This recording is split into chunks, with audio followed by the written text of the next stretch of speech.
so I'm going to go ahead and call this meeting open. It is Tuesday, April 30th. This is a regular meeting of the Catalina Foothills School District Governing Board. I am going to, on behalf of the Governing Board, want to welcome everyone here this evening. Members of the public are attending both in person and remotely through YouTube Live. And in a few minutes, I'll read the rules of order for public comment at Governing Board meetings. Any folks that are listening remotely, if you wish to make a comment remotely, you should have already signed up on the Google form that was available under the YouTube Live description. If you don't see the link to the form, you can refresh your YouTube live stream. If you're attending in person, you should have already filled out this purple form, which contains information that we need. Okay, I am going to go ahead and ask everyone to stand and join me for the pledge. I pledge allegiance to the flag of the United States of America and to the republic for which it stands, one nation, under God, indivisible, with liberty and justice for all. Okay, these will be the rules of order for public comment at Governing Board meetings. The Governing Board welcomes public comments at its meetings by providing 2 opportunities for the public to address the board. If your topic of interest is not on the agenda, you may address the board during the public comment time slot near the beginning of the meeting. Or, if the topic is on the agenda, you may speak just prior to the discussion of that agenda topic.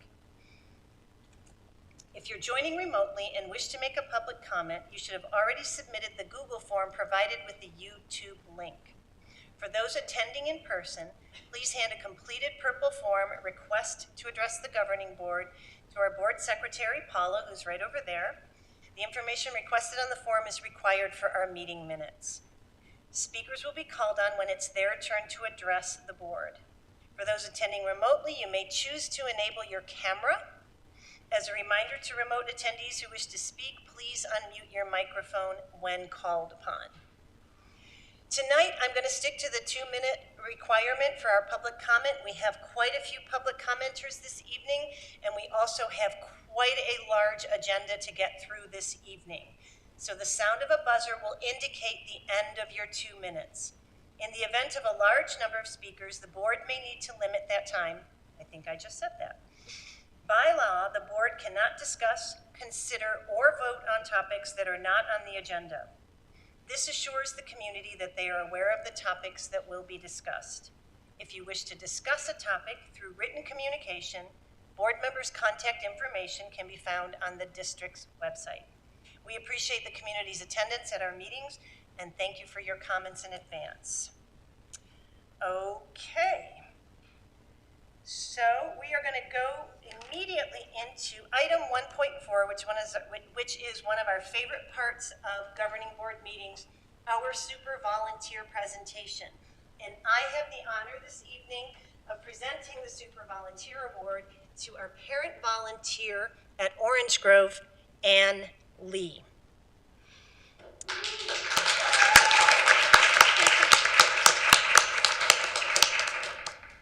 Hi. So Ann was, of course, nominated for this very prestigious and coveted award by Principal Mark Rubin Tolles for your heroic dive into the jungle of controlled chaos known as middle school lunch duty.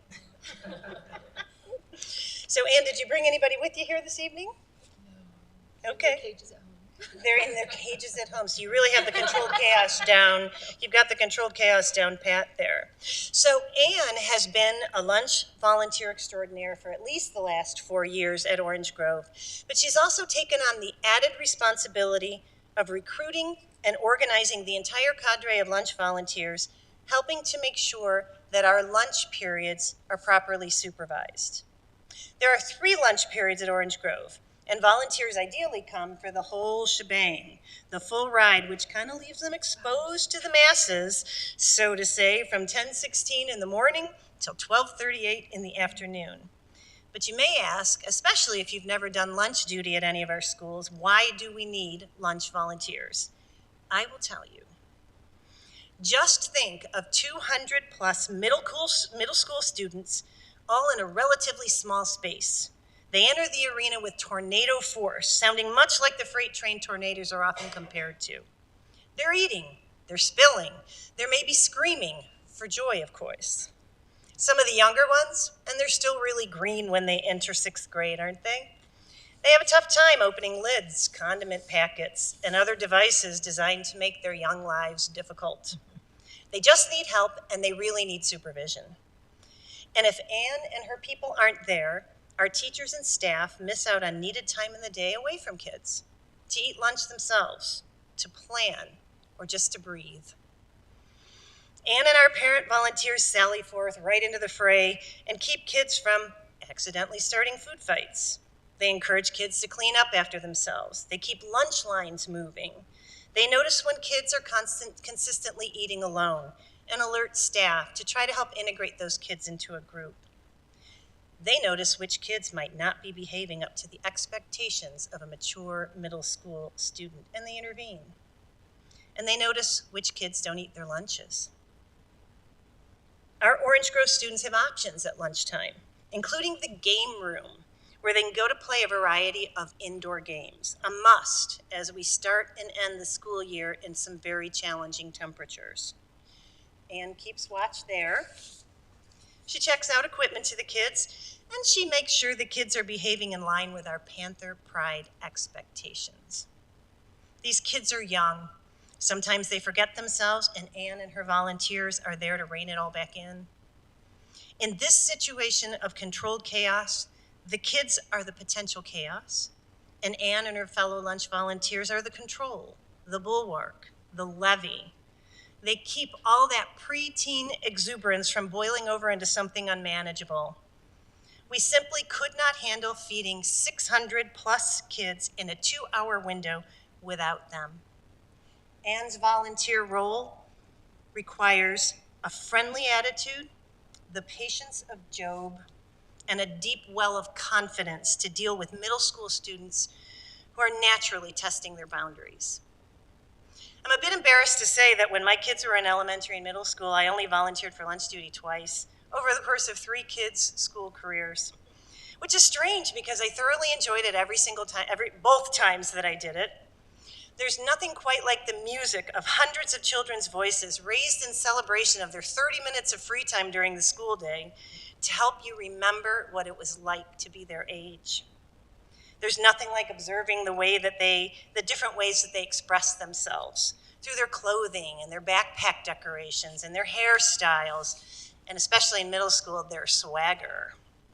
And at the middle school level, it's one of the last times you'll really be able to be in the thick of things as a volunteer, to be among the kids instead of planning in the background for the kids like it mostly is in high school.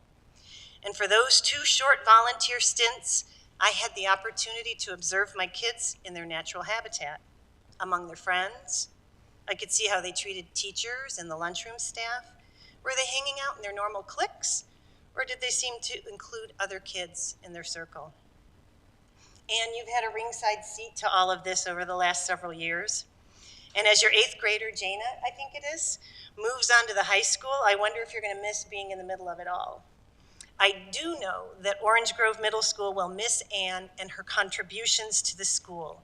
And I'm sure they are anxiously awaiting the arrival of Anne's 4th grade son, Ian, in a few years when he promotes from elementary up to Orange Grove. But until then, Anne, I want to take this opportunity on behalf of the governing board to thank you for taking such great care of our kids, for giving so much of yourself and your time to them. CFSD students, Orange Grove students have been lucky to have you. And so if you would all join in and help me celebrate Anne with a large round of applause.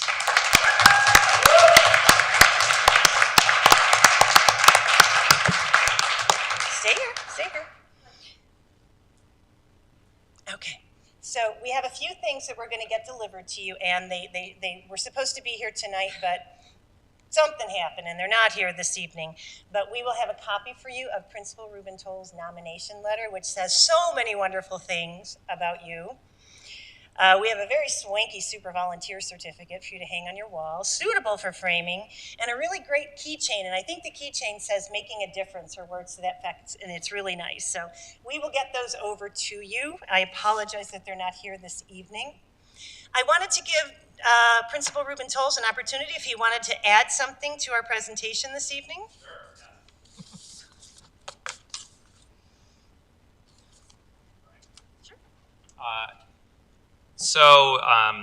Wait, I gotta look at my little book. Hang on.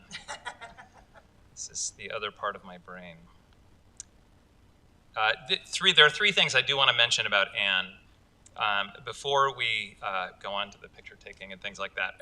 One of them is that, very often when we have parent volunteers that come onto our campus, we parents are really good at redirecting our own children of the middle school age, but it is a very different matter to redirect other people's children. And one thing that's true about Anne is she is willing to just get in there and tell kids, nope, you got to go back and walk, you've got to throw that away, you've got to do this. And she does it in a way that is well received, which is even more of a miracle, perhaps, right? To be able to have that firmness and the warmth. And so we're grateful to you for being able to do that. That takes a lot of courage and grace. And Anne knows our staff, so she knows all of our teachers, she knows about their kids, she knows probably more than I do about many of our staff members at the school. She really has taken time not just to be there for our kids, but to be there for our staff as well, and so we really, really appreciate her for that. And then she's multiplied her efforts, right? So she has organized others to come in and be a part of Orange Grove, and she also doesn't just volunteer at Orange Grove. She is also at the high school. She is also at Manzanita. I don't know how she does this, but she is, not just a volunteer at one school, but really a part of our community and an integral part of our organization. So for all you do at Orange Grove and beyond, I just want to thank you so much.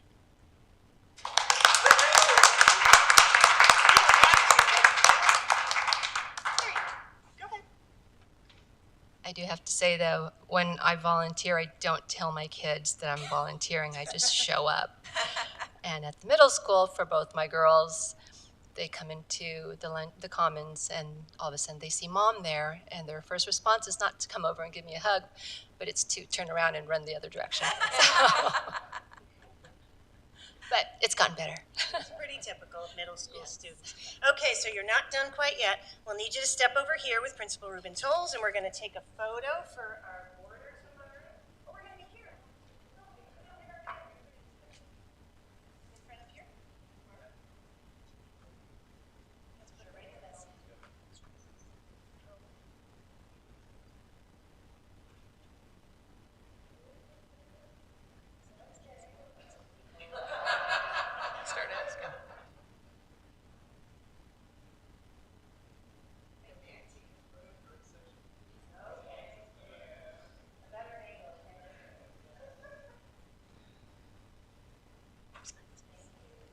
Thank you so much. Thanks, Mark. Okay.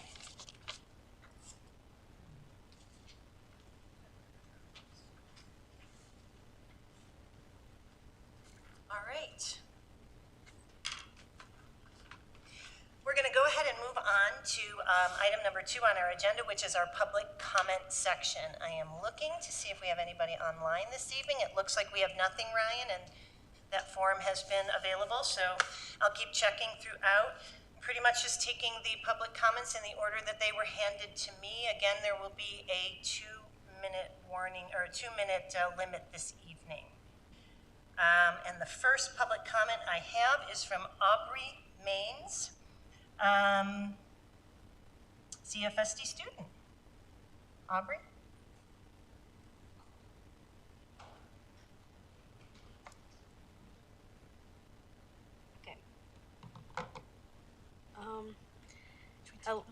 Yeah, can we turn? Oh, yes, please. Let's do that. There you go. How's that? Perfect, thank you. Okay. Hello, my name is Aubrey Minus, and I am an 8th grader at Orange Grove Middle School. I am the twin sister of Adeline, and I am up here to show my support, not only for my sister, but for all the students that feel targeted at Orange Grove Middle School. I'm looking forward to high school, and I do want to say that I love the district and I want to only see it get better. I look forward to next year, and I hope that the district is talked about to effectively manage middle school kids who have different emotions. That's it. Thank you.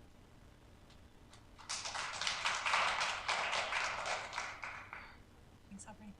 Thank you. Okay, our next speaker is going to be Dana Hogue, district parent.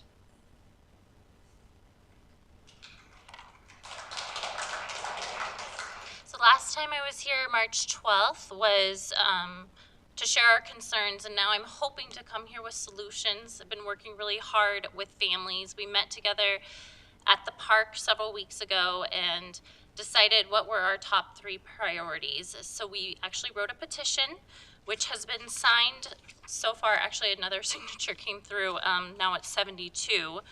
And I've indicated we intended for this just to be Ventana Vista families, but now people from other schools within the district have chosen to sign. So I've tried to indicate who the other people are from other schools. But we, the families of Ventana Vista, want to share our top 3 concerns with you, the school governing board, as our representation at the district level, and elicit your help to address them. Our concerns are specific to Ventana Vista, but should be considered applicable to other district schools as necessary. Number 1, someone to call, somewhere to go. And I want to indicate that Orange Grove does an excellent job of this. I had the opportunity to substitute teach at Orange Grove. If there were any issues whatsoever, I was given a sheet of extensions to call, so I immediately had someone to call. Somebody came to get the student to go to the Panther Den. So I'm hoping that Ventana Vista and other schools can have a de-escalation room as well. I obviously don't have time to read all of this in the 2 minutes, so I'll just read what I can to quickly highlight the points. It's number 1, someone to call, somewhere to go. Number 2, behavior protocols, and these are actually what you and I discussed, Dr. Bartlett, on the phone. We talked about the behavior protocols that are in place at Canyon View, which you said yourself you put in place when you were principal there at Canyon View. And I believe we actually have them at Ventana Vista. They're just not being implemented, or they're, they weren't in the past. Maybe they are now. I have not been subbing there since February 15th. So I don't know if they're now being implemented, but from the sounds of it with other parents, they don't seem to be. The number 3 priority was stressing the importance of needing hiring committees. So I'll give this to you, and I'll send it digitally as well.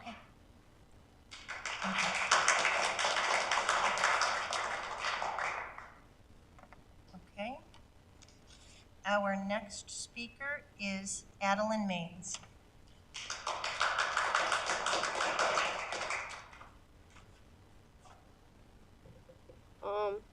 Hello, my name is Adeline Minus, and today I'll be talking about my 8th grade year at Orange Grove Middle School and how it's just been very negative. This past year, I've had a lot of trouble with Mr. Rubenthal as my principal. The first incident was saying hi to a fellow classmate multiple times, and Mr. Rubenthal called it unwanted kindness and gave me 2 days of ISS and a couple of days lunch detention for bullying. And then he repeatedly says hi to me and good morning to me every day, and I don't respond. He makes me come back and try again. When I don't respond, he threatens me with defiance. I think if he's going to give me consequences for bullying and say it's unwanted kindness, the actions that he's displaying is unwanted kindness also, but there are no consequences for him. There have also been numerous times I've been in his office and I've asked for a parent present. Mr. Rubenthal went against my wishes and continued to question me without my parental involvement. I have been the subject of Mr. Rubental's bullying, which has included him following me around as targeting me and singling me out for many things, including as using my phone when everyone else in the school does, and using my Apple Watch to check the time, and he assumed I was texting. He asked me to show him my text.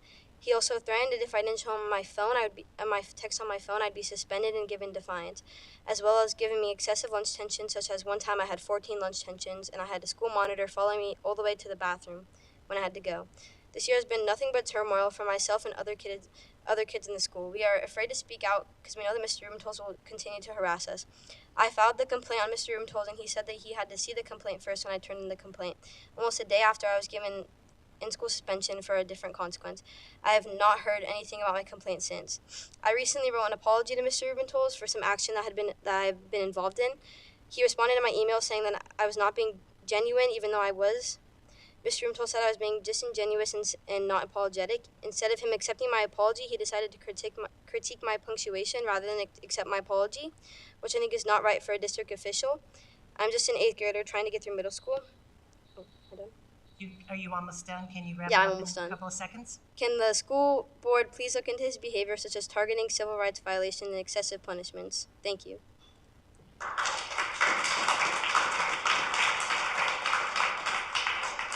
And I apologize to both you sisters that I mispronounced your last name. I apologize. Our next speaker is Lauren Haas, district parent.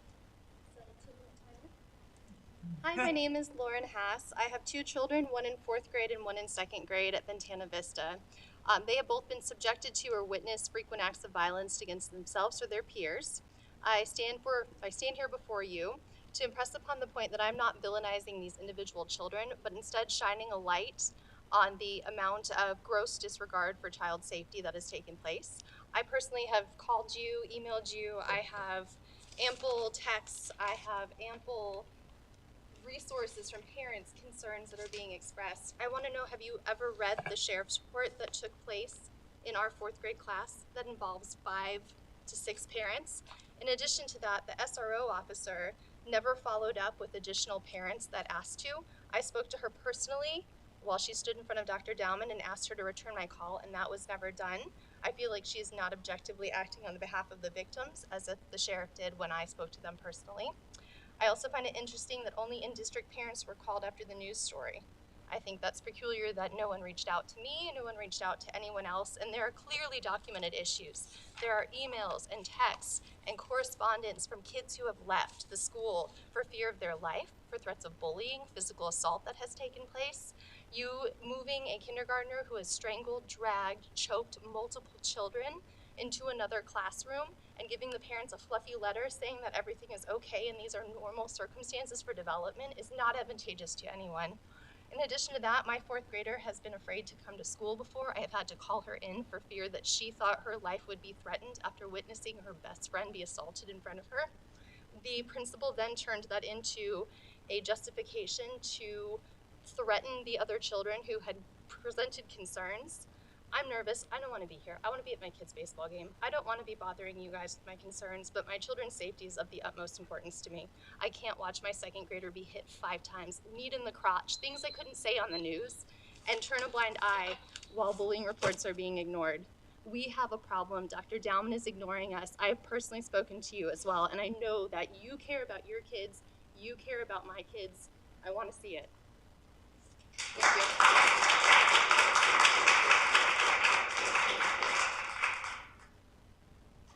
Our next speaker is Samantha Ruby.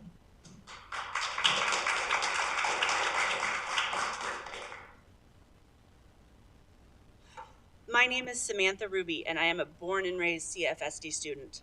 I came here tonight to say how sad and disappointed I was with the board's reaction to our news story. We brought up major issues that are happening with our children as young as 6 years old, and the only response given was that you would have to change your opinion on your relationship with KVOA. You didn't say you would investigate anything that we said or make changes or how sorry you were that any of this was happening. All you cared about was your relationship to the media. It was incredibly disheartening. As parents, we entrust the school, especially the principal, to take care of our kids and keep them safe while they are away from us, and none of that is happening with the current leadership at our school. I am a proud mom to a 1st and 4th grader who now go to school nervous, fearful of what may happen, and if something happens, who should they tell? I used to tell them to be kind and be silly, and now I have to tell them to be safe and tell mommy everything. Your only concern was that the news station shouldn't have filmed at our school. This was an opportunity for you to do better and make changes, and to say we as the board are appalled to hear this, let's make a change. It feels like the A rating is all you care about, not the kids that show up every day to get you that coveted rating. So here I am begging you to get a behavioral support at our schools to help the kids that are lashing out, to get a principal that cares about the problems facing our school. Help us. I am tired of living in fear every day of what nightmare I will be told about at school pickup. Thank you.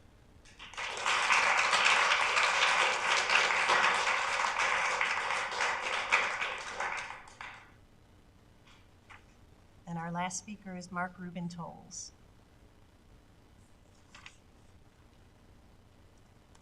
All right, 2 minutes? Yep. All the jokes are gone. Except that one. All right. Dr. Camerzell, I am here to thank you, and I've been told you begrudgingly have accepted these thanks. No, I'm stuck here. So I came here 23 years ago. I did not want to work in CFSD. I moved here from Chicago, applied everywhere across Tucson, but this was the district that reached out, that interviewed me, that brought me in, that was aggressive, and I'm so happy that they did. And I want to thank you primarily for two things, given I have 2 minutes. And the first is the strength and discipline that you really have brought to your role year in and year out here at Foothills. When we went through the financial crisis, our district and our teachers' salaries were protected more than most because of your foresight financially and your discipline financially. And that mattered to young teachers like I was back then. And you even, I know, forecasted and paid many years ahead our utility bills to save money. And I didn't, as a teacher, know how that worked. I was really happy not to know. But that you knew to do that and did that to protect our schools and our district was phenomenal. COVID was another challenge that you weathered and were remarkably steadfast in the face of conflicting winds of information and disagreement. I think even more recently, schools in general have been buffeted by forces from outside of our schools and districts, and you really have just stayed resolute and stuck with our core values as a district, and it makes it such a good place to work that you've done that. And I also want to thank you for always putting kids at the center and teachers around them and the district around them. You've protected teacher salaries, you put teachers on strategic planning, you put teachers at the forefront of curriculum and instruction. And for the young teacher that I was, this made this an exhilarating place to work. And this is really where I've been teaching for 10 years. This was the place where I really learned how to teach. And I credit that to your leadership. And so I just want to thank you for 23 amazing years here, and you're leaving a great legacy behind you. And I wish you well. Thank you, Mark. Yeah.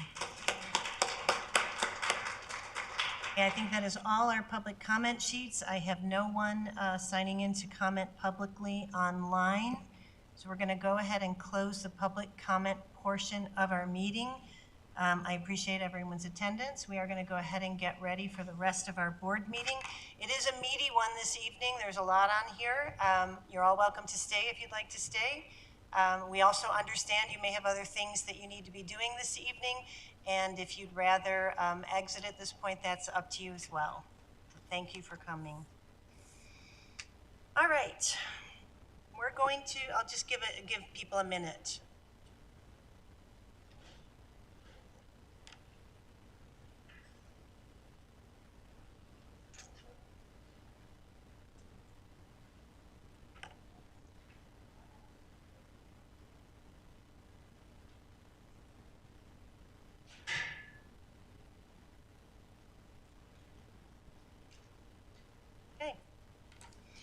We're going to go ahead and move on to our consent agenda.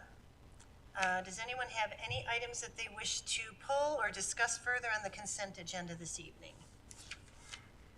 I'd like to pull the personnel memorandum, please. Okay, we'll pull item 3.5. Anything else that requires a pull? No. Any other comments or discussion on any of the other consent agenda items prior to a motion on that? Not for me, thank you. Tina? Yeah, thank you. May I make a motion? You may. I move that the governing board approve consent agenda items 3.1, the governing board April 9th, 2024 regular meeting minutes as presented, 3.2, the expense voucher memorandum as presented, 3.3, the field trip request memorandum as presented, 3.4, the fundraising request memorandum as presented, 3.6, the acceptance with gratitude of the gifts and donations memorandum as presented, 3.7, the expenditures for structural cabling as presented, 3.8, the updated estimates for the 2023-2024 cooperative purchasing list as presented. 3.9, the award of RFP 24-02-29 for trash and recycling services as presented. 3.10, the award of RFP 23-03-29 yearbooks middle schools as presented. 3.11, expenditures for parking lot asphalt replacement at Sunrise Drive Elementary School. And 3.12, an intergovernmental agreement between Catalina Foothill School District and the Arizona State Schools for the Deaf and Blind as presented. Okay. Is there any further discussion on those agenda items? Do I have a second? Okay. We'll be busy tonight. We have a motion and a second. All those in favor? Aye. Aye. Opposed? Motion carries 3-0. Okay, we're going to circle back then to item 3.5, the approval of the personnel memorandum.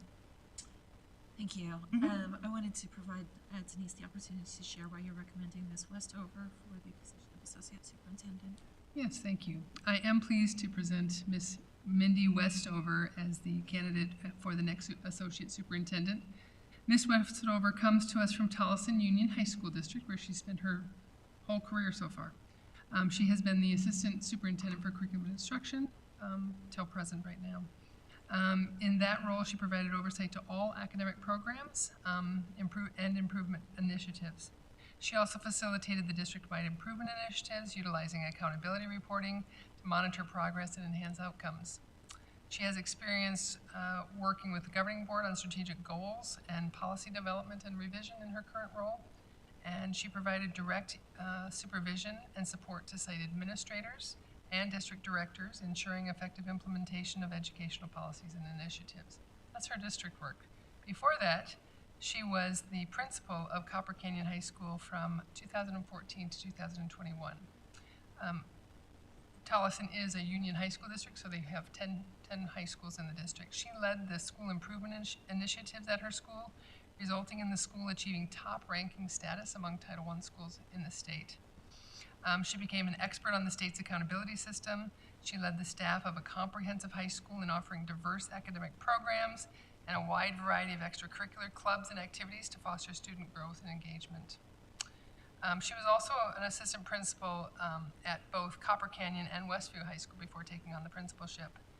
Before that, she taught math for 7 years, so we're getting a math teacher as well. She does have a master's degree from Arizona State University, yay, in educational leadership. Hey, you know, we have to stick together. There's not many of us. She completed her superintendent certificate coursework in 2023, and she received a bachelor's degree in secondary teaching with approved areas of biology and mathematics.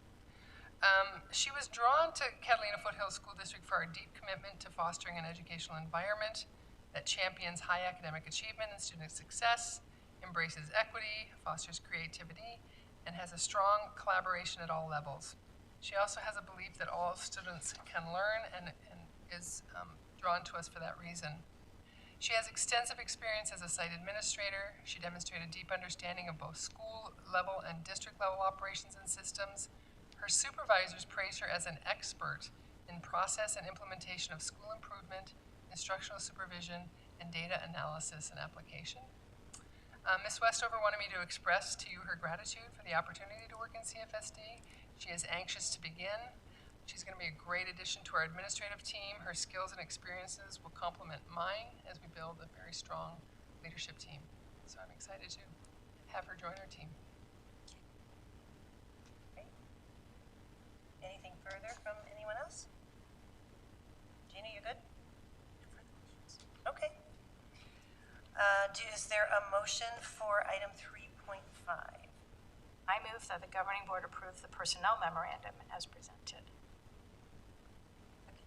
We have a motion and a second. All those in favor? Aye. Opposed? Motion carries 3-0. Thank you. Congratulations. We have an associate superintendent. That's wonderful. All right, we're going to go on to new business. Got a lot of new business this evening, all fun and exciting stuff. Item 4.1 will be consideration of career and technical education academic and professional standards for high school courses, early childhood education 1, 2, and 3. This is a first reading this evening. We're inviting Dr. Mary Jo Connery to the podium to present. Hey, thank you.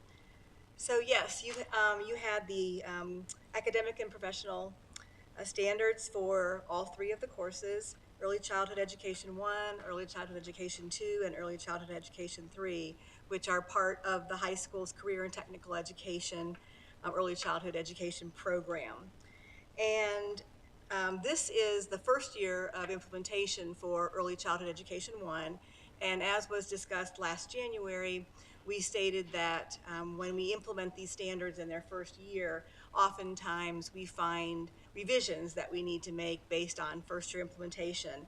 And indeed, that's what we found with Early Childhood Education 1 for a couple of reasons. One being that in the first course, students aren't able to actually create and design anything that's related to the program, because in the first course they're learning the foundations of early childhood education across all stages of development, with children. And the second reason is that we also found out that the state assessment that the students have to take, even though we have a 3-year program, the state assessment needs to be taken after year 2. So we had to sit down and think about how we're going to organize the standards across all 3 courses so that students get what they need to prepare for the state assessment based on those technical standards at the end of year 2, and then move some of the things out of Early Childhood Education 1 that had students facilitating things and designing things that really were meant for later in the program.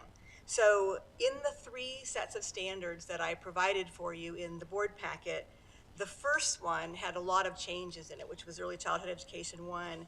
And instead of listing every one of those one by one in the board packet, what I did is use strike-throughs to show all of those that were being removed, and then highlighted those items in yellow that we added or we changed the wording of for those standards. And so in Early Childhood Education 1, I'll just point out a couple of examples. If you look at page 2 of the actual standards, you can see that in the learning goals for that standard, that we made a change to describing teaching approaches, and we also crossed off in the second to last bullet in the learning goals the application piece, because the application piece would come later, either in the end of Early Childhood Education 2 or Early Childhood Education 3. And so in some places where there might have been application verbs in the state standards that we may have originally had in Early Childhood Education 1, we changed that to where they're learning about the fundamental aspects of early childhood development in the first course, and then moved a lot of the application pieces to Early Childhood Education 2 and Early Childhood Education 3. So in Early Childhood Education 2, for example, you will see things more like facilitating and selecting, and in Early Childhood Education 3, creating, developing, and modeling, because they'll actually be doing their internship in Early Childhood Education 3. And that's where they'll be actually creating lessons and designing assessments and then modeling for students in their internship. I also included in the board memo some information about the dual enrollment courses. We actually have 2 dual enrollment courses for each of the 3 courses. And although I didn't list them, I'll just share with you that in Early Childhood Education 1, the PCC, Pima Community College dual enrollment course is Child Growth and Development and Foundations of Early Childhood Development. Those are the 2 courses. And then in Early Childhood Education 2, PCC credit can be earned for nutrition, health, and safety for the young child, and also positive child guidance. So those are the 2 courses for ECE2, and then for ECE3, we have the assessment of young children, and then early childhood curriculum, which makes a lot of sense because that's what they're going to be doing a lot of in that 3rd course. I also provided for you some information about registration that's already taking place, and just so that you knew, we had We have about 89 students right now that are signed up for Early Childhood Education 1 for next school year, with 163 alternates, which means that was their second choice. So they've signed up for something else, but put down Early Childhood Education 1 as a second choice. And then in Early Childhood Education 2, the kids that we have this year, moving on to 28 with 11 alternates. We have some seniors that are leaving, and so obviously they're not going to be going to move into Early Childhood Education 2. And I believe that is really it. The changes are enumerated in Early Childhood Education 1, and then obviously when we implement Early Childhood Education 2 and Early Childhood Education 3, if there are revisions to be made, they'll be made at that time. But we think we really organize this in a way that makes the most sense across 3 courses. It also made sense to bring you Early Childhood Education 3 along with 1 and 2 because we had to organize the standards across all 3 courses based on the expectations. And also those technical standards that are part of the 3 courses in this pathway are also aligned to the outcomes of all of the dual enrollment courses at Pima Community College. So we made sure that all of the standards are aligned with both because we need the students to have knowledge and skill in what's being expected of the dual enrollment courses as well.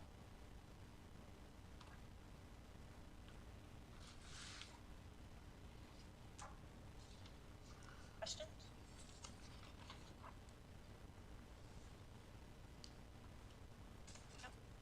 I have one question.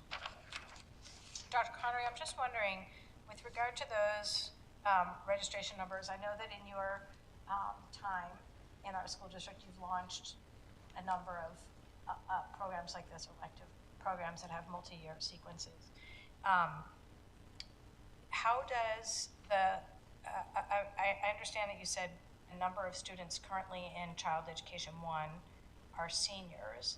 The number of students moving on so I don't know how many of those that, how many kids were eligible to take, students, I don't mean to say kids, sorry, students were eligible to take Childhood Education 2 and chose not to. My question is really, do the numbers concern you at all? Do they seem par for the course? Do you still consider this, just based on this, and I know this is a very early in the process, do you have any concerns about the sustainability of this program based on the numbers that you're seeing now and the interest that you're seeing now?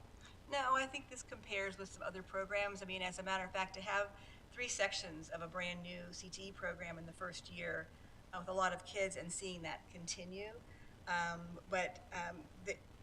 There have been times when kids have moved on to the next class that it's been smaller and it takes anywhere from like 3 to 5 years to grow.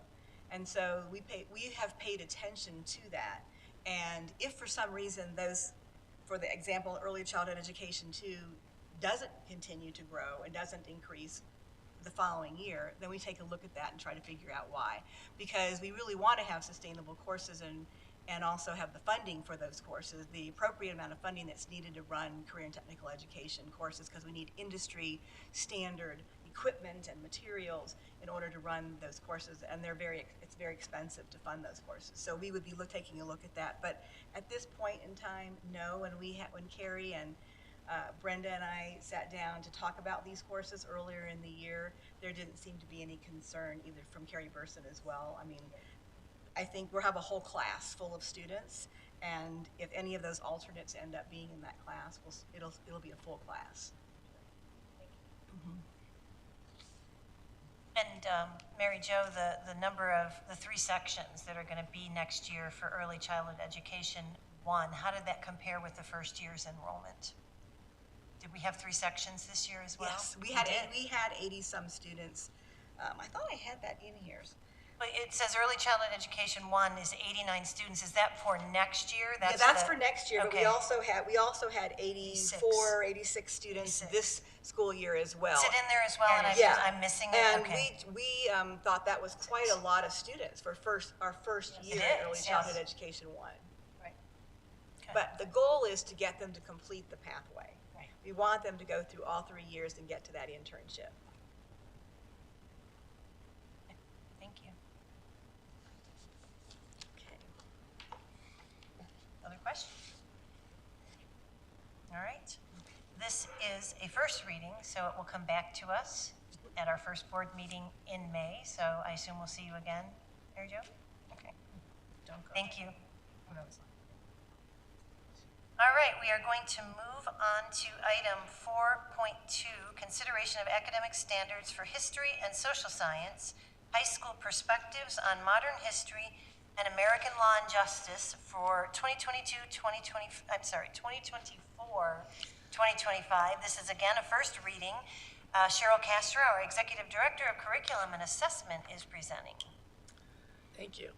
So presented for your consideration for the 2024-2025, I have trouble with that too, Eileen. Yeah. I go back to 2020 usually. School year are the history and social science standards for the grade 11 high school courses, perspectives on modern history, American law and justice, and then we also have AP psychology coming up that'll be implemented at grade 11 next year. But the College Board is the one that sets the framework for that and the instructional model for courses. The 2024-25 school year marks the third year in the implementation of our social studies pathway. So at the bottom of the board memo, page 1, you'll see that graphic that shows the layout for 9th, 10th, 11th, and 12th grades. We're focusing on 11th grade tonight. So students have an option here in 11th grade. They can either choose to take a full year of AP psychology, or they can choose to take a semester of perspectives on modern history and a semester of American law and justice. They must take both of those courses in order to earn the full credit that they'll need for graduation requirement.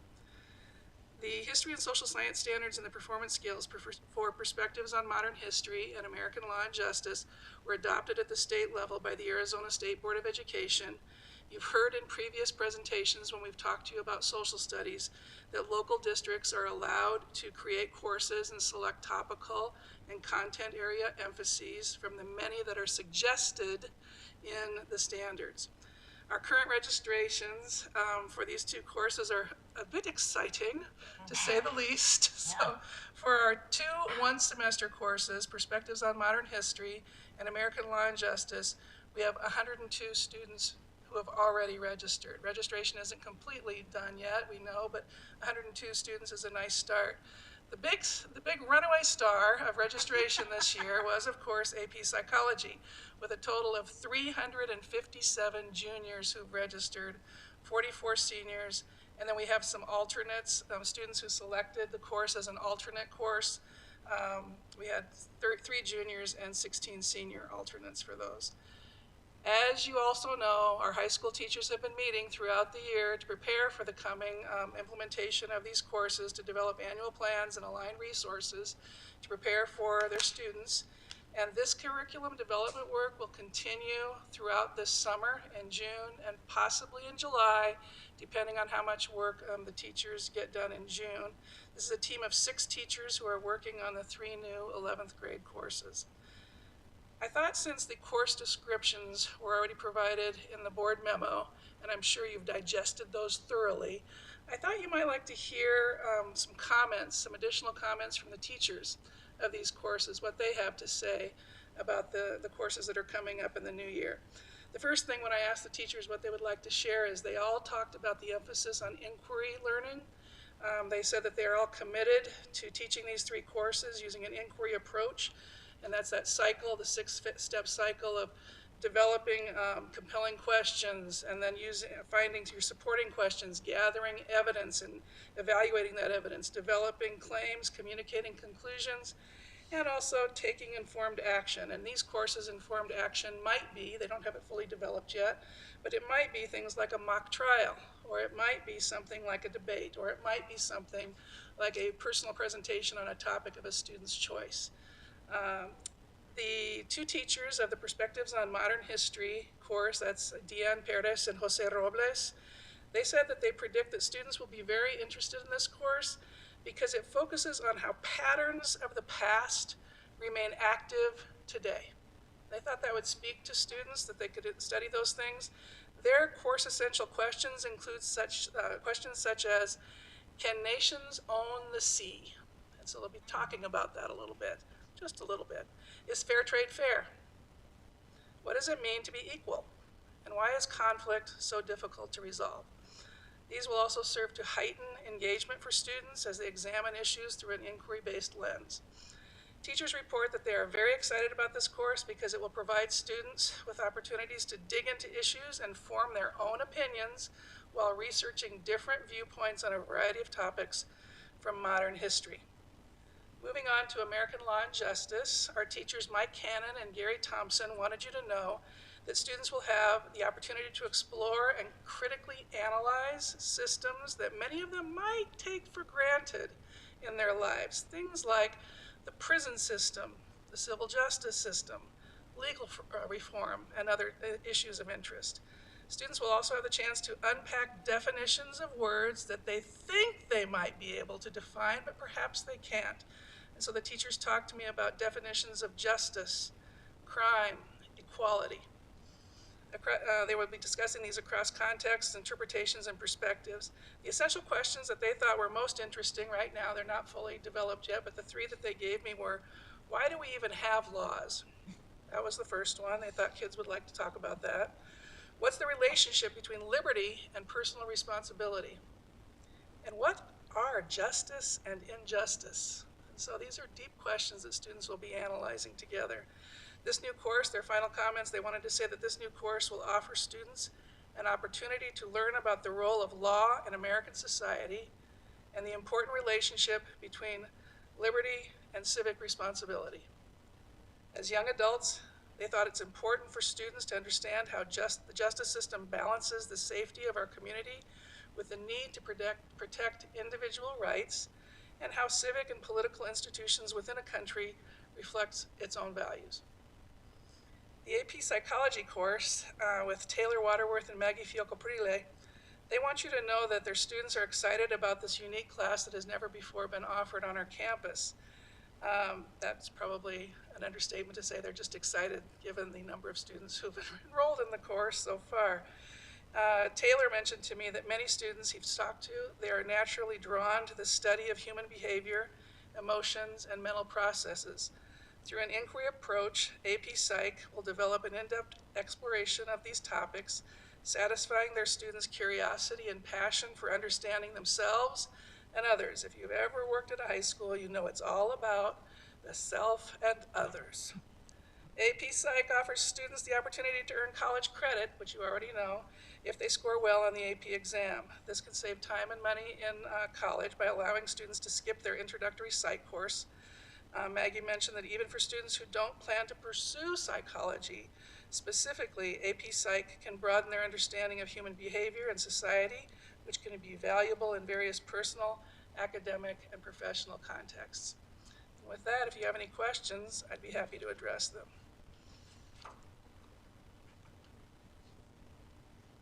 Thanks, Cheryl. That was fantastic. Really appreciate it.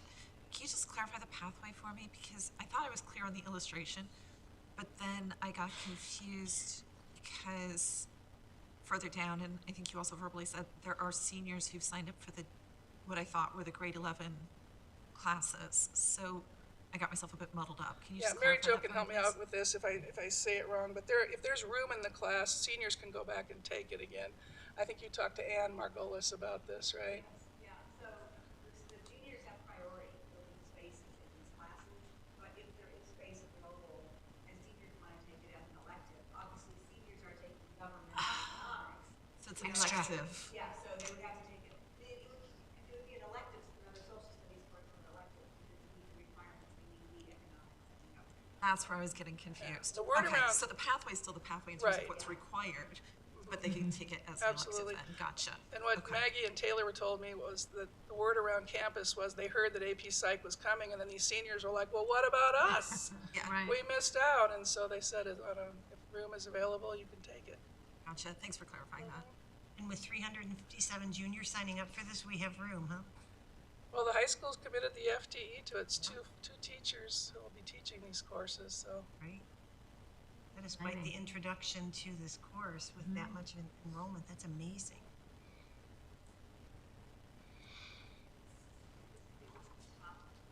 Selected course by students when we did the So the survey of what they were looking for. site was the top selected course by the students.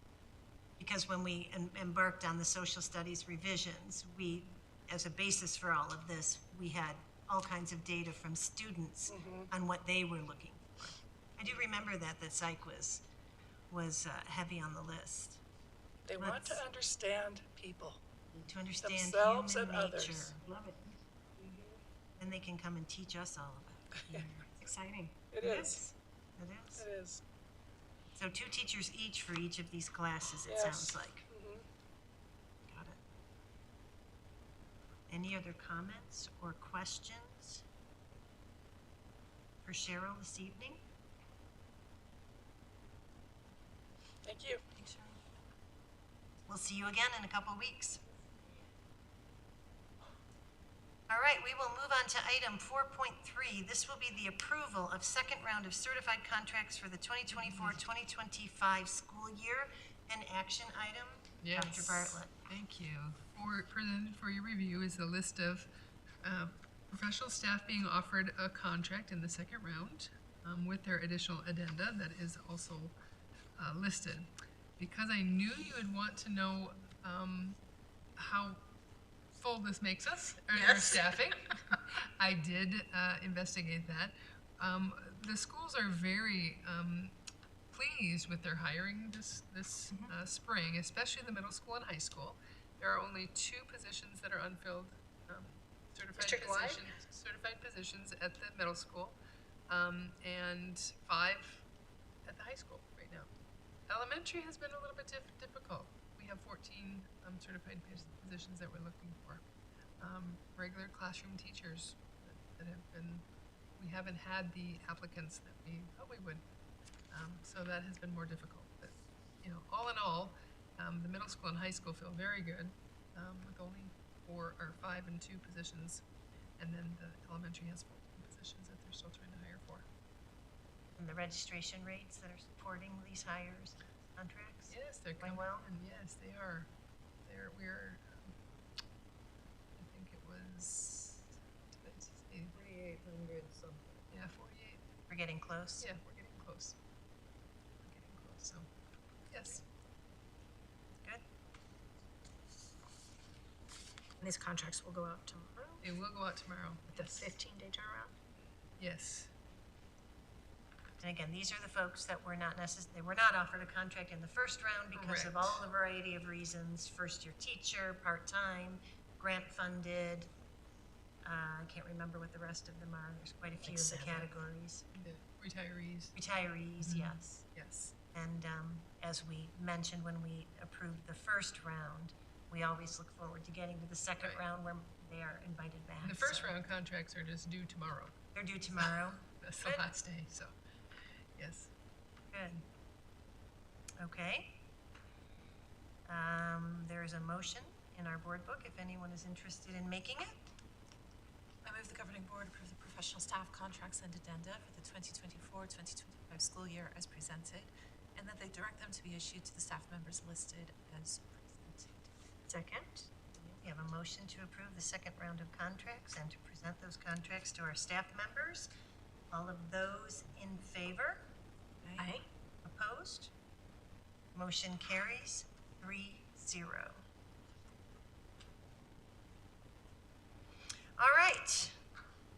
I see our Director of Finance in our audience, and she's moving to the podium, so we're going to move to item 4.4, which is the approval of single audit reporting package for the year ended June 30th, 2023. This is an action item. Lisa Tatel, welcome this evening. Nice to see you. Good evening. On this year's audit report, the district received a material weakness to the financial statements due to a delay in the reconciliation of cash between the Pima County Superintendent of Schools and the Pima County Treasurer's Department. As a non-independent financial accountability district, our district, along with many others in Pima County, rely on these 2 entities to complete their responsibility and this function. The Pima County Superintendent of Schools comprised a letter that was included with the audit report to acknowledge responsibility. I have been working with both our external auditors and Pima County regarding cash balances recorded to our district's general ledger, and have been closely monitoring this situation for this upcoming audit year. For the USFR questionnaire, the district received one audit exception this year, stated on page 4 of 36 under the budgeting section. The notice of hearing to the proposed budget must be uploaded to Arizona School Finance at the same time as submitting the proposed budget. In this case, it was uploaded a few days prior to you uploading the proposed budget. And I can assure you this exception will not occur again. Thank you. Do you have any questions? So I read the letter from the school superintendent's office, the Pima County School Superintendent's office, and it sounds like they're taking completely responsibility for the material weakness that was identified. And I understand that you monitor their progress and this progress. I mean, really, what ability do we have to make sure that they do their portion of this process? It's a really good question. If they're going to ding us for it, it makes me wonder if we have any ability to affect this process. It sounds to me like this is not a reconciliation we can do ourselves. No, yeah, there's only 4 districts, I think, in Pima County that are actually independent financial accountability districts. And at that point, you reconcile directly with the treasurer's office. Right. But that also means that you reconcile all of the revenue that flows into the treasurer's office. So every other district in Pima County relies on the county for this function. So I think that if we had known about it earlier, maybe we could have pressured them a little bit more. But it is true, we don't, I mean, I can't say that we have complete responsibility for it. Was there any way for us to know about it earlier? I think maybe there will be going forward, well, because we'll be asking, I assume, but obviously we were unaware. Yeah, they didn't actually let us know they were behind until I think late November and early December, so. Wow. The auditors are coming in the next week or so for fiscal year 24. Yes. And I know that Lisa will be having a conversation with them about this. Yes. Because we do have concerns even with this next fiscal year, whether they're reconciling at the county. Yeah, I did speak with their interim CFO today, and he said that they're working on getting a new accounting system. So they actually are more current than they're through December, I think, so, which is actually pretty good. I know that sounds. Well, and his letter was very complete, very comprehensive in taking the responsibility. We have to at least be happy for that. Yeah. But can you explain, or maybe Dr. Cameron will explain, so what is the ramification, if any, to us having this material weakness identified? Lisa? I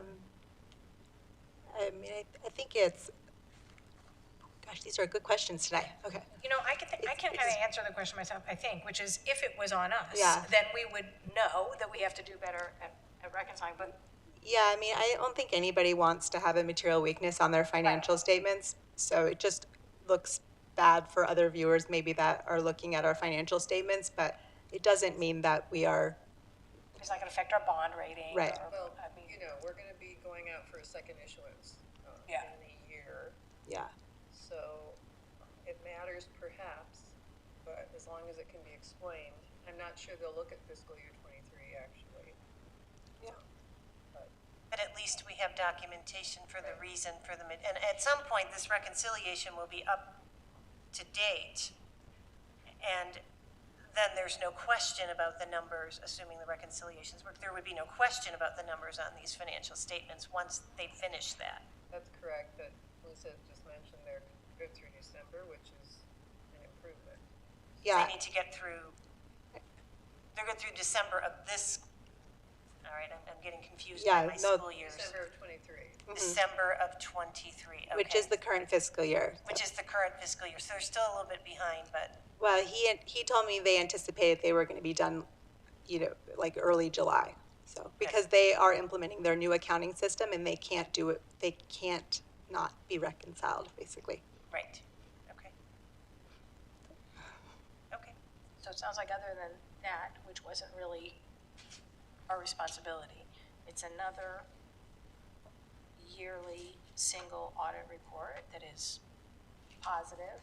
Very Sounds clean. except Very for that clean, one very positive. teeny little Oh, the date issue, which. Yeah, what is the Lisa has said implication? she'll fix, but. The exception, It's really. USFR. It's really a small. a small thing. So, so really the reason I said that, Lisa, is because I wanted to, well, compliment you and your team. I know all of you work very hard to be diligent and accurate and timely and mindful of all the regulations and the reporting, which is, it's very onerous. And I mean, I don't have any sense of what other school districts do. I only know what we do, but I know year after year I've sat here and heard, and, you know, received these very positive reports. And I just want to thank you and your team for doing what you do. It's hard work. Thank you. And we appreciate it. Thank you very much. Words out of my mouth. Tina?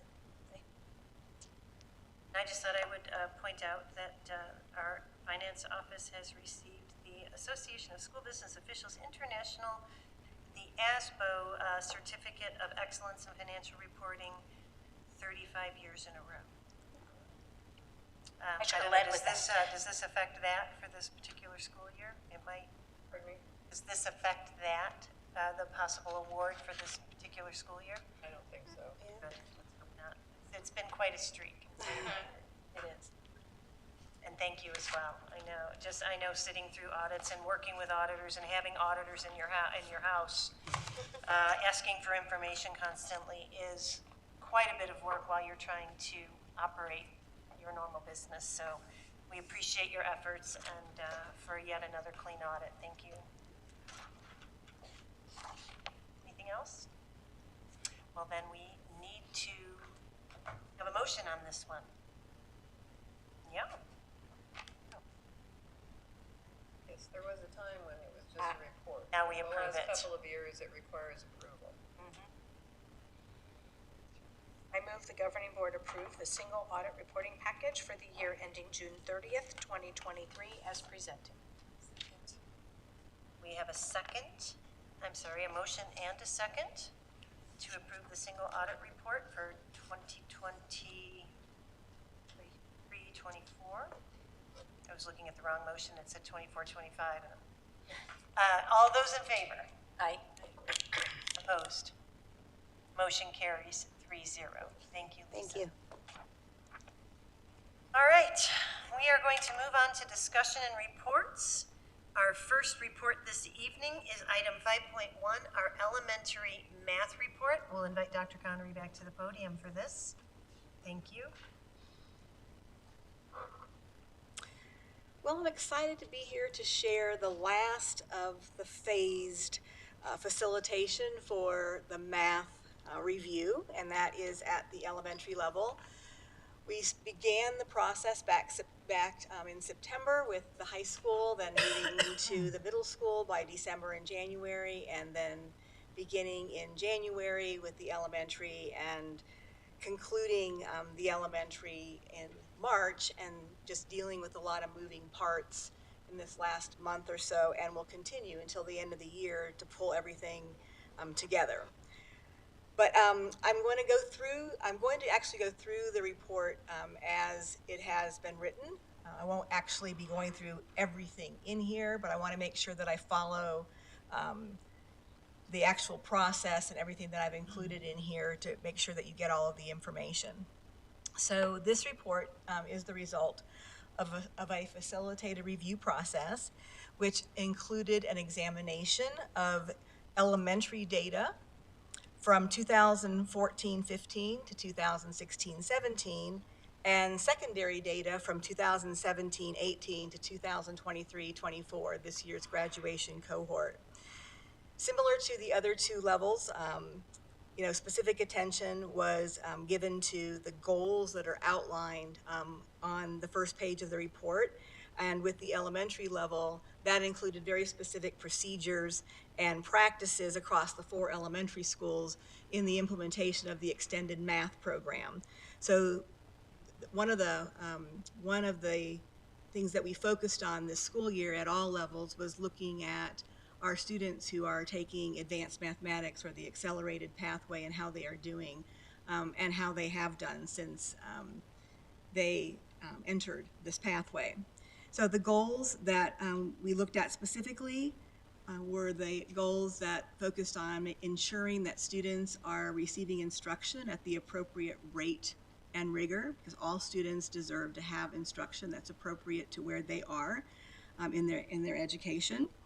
We also focused on clarity about the placement process and the criteria for access to and movement on the pathway, and then made decisions or determinations about what decisions would need to be made if there were recommendations for changes with regard to, in the case of the elementary, the extended math program, and to make those changes. And that's what's happening right now in terms of documentation and processes and procedures.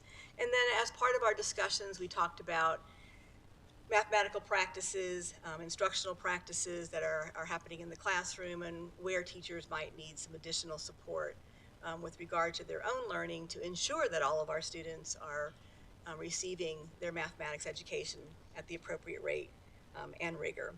And so we did that and identified some site-based needs, and site-based for the elementaries across all 4 elementary schools. So I'll start with the process. We had a team of 8 K-5 math teachers from the 4 elementary schools that were selected by their principals to participate in this process. Each of the teachers on the team in their years of teaching has taught both the extended math classes and the regular math classes, so they had knowledge of both. The team met for 17 hours over the course of 2 months to study the extended math program and discuss any implications from the study. And the elementary math review was held, as I mentioned, after the high school and middle school review, because we were using a backward design approach, starting with high school and working our way down. At the beginning of the elementary process, it was really important for them to know what had happened previously with middle and high school. So I shared a summary of what we shared with the elementary teachers during our first session. And they're highlighted on the first page that we actually shared with them the study at middle and high school of the secondary course taking history of students from 2017-18, which would have been their 6th grade year, all the way to their graduation year this year. And so we actually shared that data with them and the actual course taking data. And then we also shared with them an analysis of the results from ACT Aspire that's taken at grade 9 and the ACT at grade 11, and the data from the State Achievement Test, AASA, for grades 6 through 8, and how we use that to identify major categories of learning that have foundations in middle school. Because one of the things that we talked about and that we discovered at the high school and middle level is that the success in mathematics is very contingent on learning well the standards at the middle school level, and that there are specific concepts and skills that start at 6th grade and move their way through middle level that are necessary to have in place in order to be successful in successive math courses as they continue their educational career in the district, and actually in any district. And then we talked about the development of the new course, Math 8 Accelerated, which actually flowed nicely from sharing the course taking data and the major categories of learning that are needed and necessary for transfer at the middle level to be successful in math, and then how we did a review of the appeal process at the middle and high school levels. So we did all of this prior to digging into anything at the elementary level. And we talked in depth about the Math 8 Accelerated class and the standards that were making up that class, and why there was a need, for that class. We talked about the number of students that were hitting a wall, so to speak, at the Algebra 1 Honors Geometry area in the mathematics pathway and identified some of those skills and concepts. And they were pretty familiar with them, especially the teachers who were teaching math at grades 4 and 5 in the Math 6 accelerated class at the elementary level. So we also talked about how there are a lot of contributing factors, to why this is happening, and it's very hard to pinpoint, just one. We're working with human beings in an educational system, and the needs of our students change every year, and there's a lot of factors that impact students when they're taking these classes and their movement along the pathway. So we talked about COVID a little bit and how we're still working to overcome that. And it was predicted that it might take 3 to 5 years to overcome that. But we also talked about the data and what we got out of the data, the secondary data, because we hadn't looked at any elementary data yet, and what that data was showing as well. So we're still working on that, and we will continue to work on any factors that present themselves over the next few years, and with individual students, we do whatever it takes to help them be successful. So the starting point for the secondary data was Math 7 Accelerated. And I shared with you that there were 177 students that were taking Math 7 Accelerated in 17-18. But there was a mixture of students. So some of those students were actually students who might have been in their first or second year, at the middle level. But there were 84 students who started taking Math 7 Accelerated at the 6th grade level.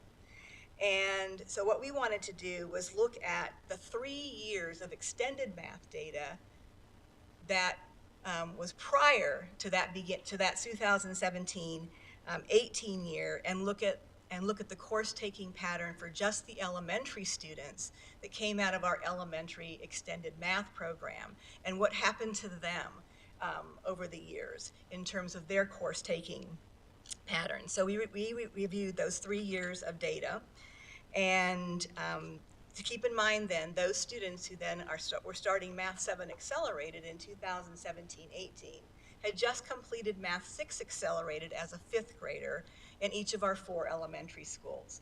So we were specifically looking at our students that were coming out of our elementary school, Math 6 Accelerated, taking Math 7 Accelerated at 6th grade, because that is where we started the secondary course taking. That's where we started looking at the course taking for the secondary level. So before getting into the elementary data, we really wanted to have a thoughtful process that would engage the teachers to really think deeply about our math program and our extended math program. So we began the process by using several question sets that were designed to do just that, really engage them in discussions, in talking about the math program, and specifically the extended math programs. And I will tell you that their conversations were very productive and very thoughtful, and they started in small groups, and then we came together in a larger group to talk about everything that had been discussed around those 3 question sets. I won't go through them all, but I listed all the questions in the report, and there were 3 separate sets of questions. But the 3rd question set, after talking about how we are placing students, and how we're trying to serve borderline students and students who qualify for the extended math program, and how do we move students on and off the pathway, we finally got to the question set that involved what's going well with the extended math program, what are the challenges with the extended math program, and these are from the actual people who are teaching this, and then what data have they been collecting at their school, and what does their data show. And then we moved into the actual district-wide data and looking at across all the 4 schools. So after following what the discussions about the school-based data that they shared, different things that they're doing at their school to look at students and how well they're doing, and how they're making decisions about placement for students, we then began looking at the students across all 4 elementary schools that ended up in that Math 7 Accelerated class at their middle schools, either Orange Grove or Esperero.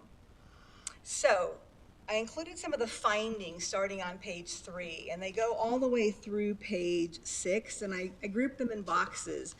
And I mean, if you have any questions, let me know, because we're intimately involved with this, and it makes a lot of sense, to us when we look at it. But so I'll start off by just sharing that. So out of those 84 students that we were looking at that began Math 7 Accelerated at 6th grade, 73 of them came from our 4 elementary schools.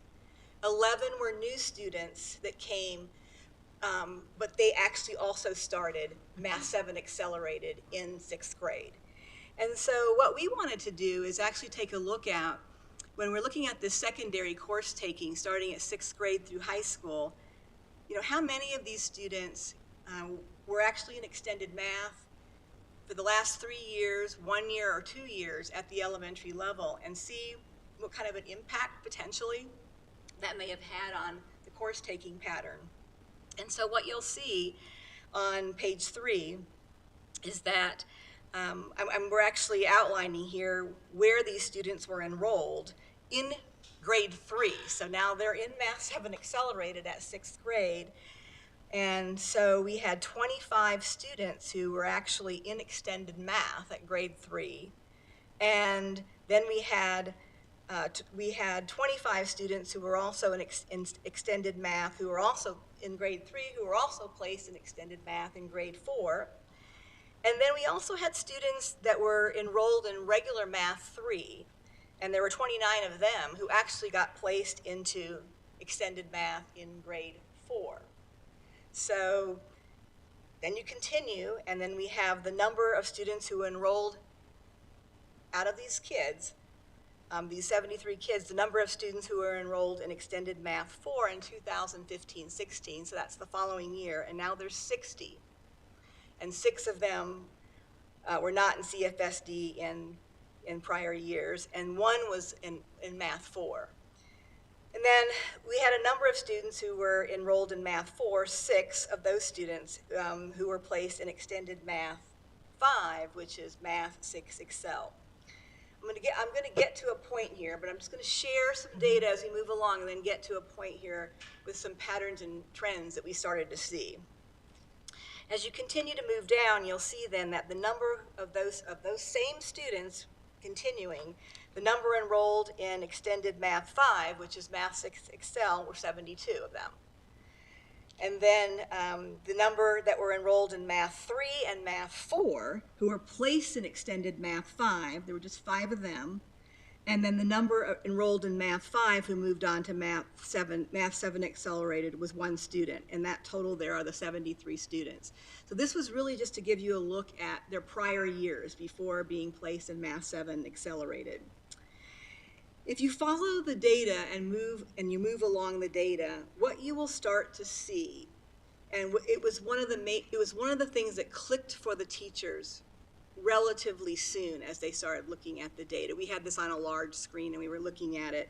They started to see that we had more students who were successful in moving along that had extended math 5 and extended math 4, and extended math 3 seemed to not have very much impact on their course taking pattern. As a matter of fact, the numbers decreased by 2/3 in terms of extended math 3.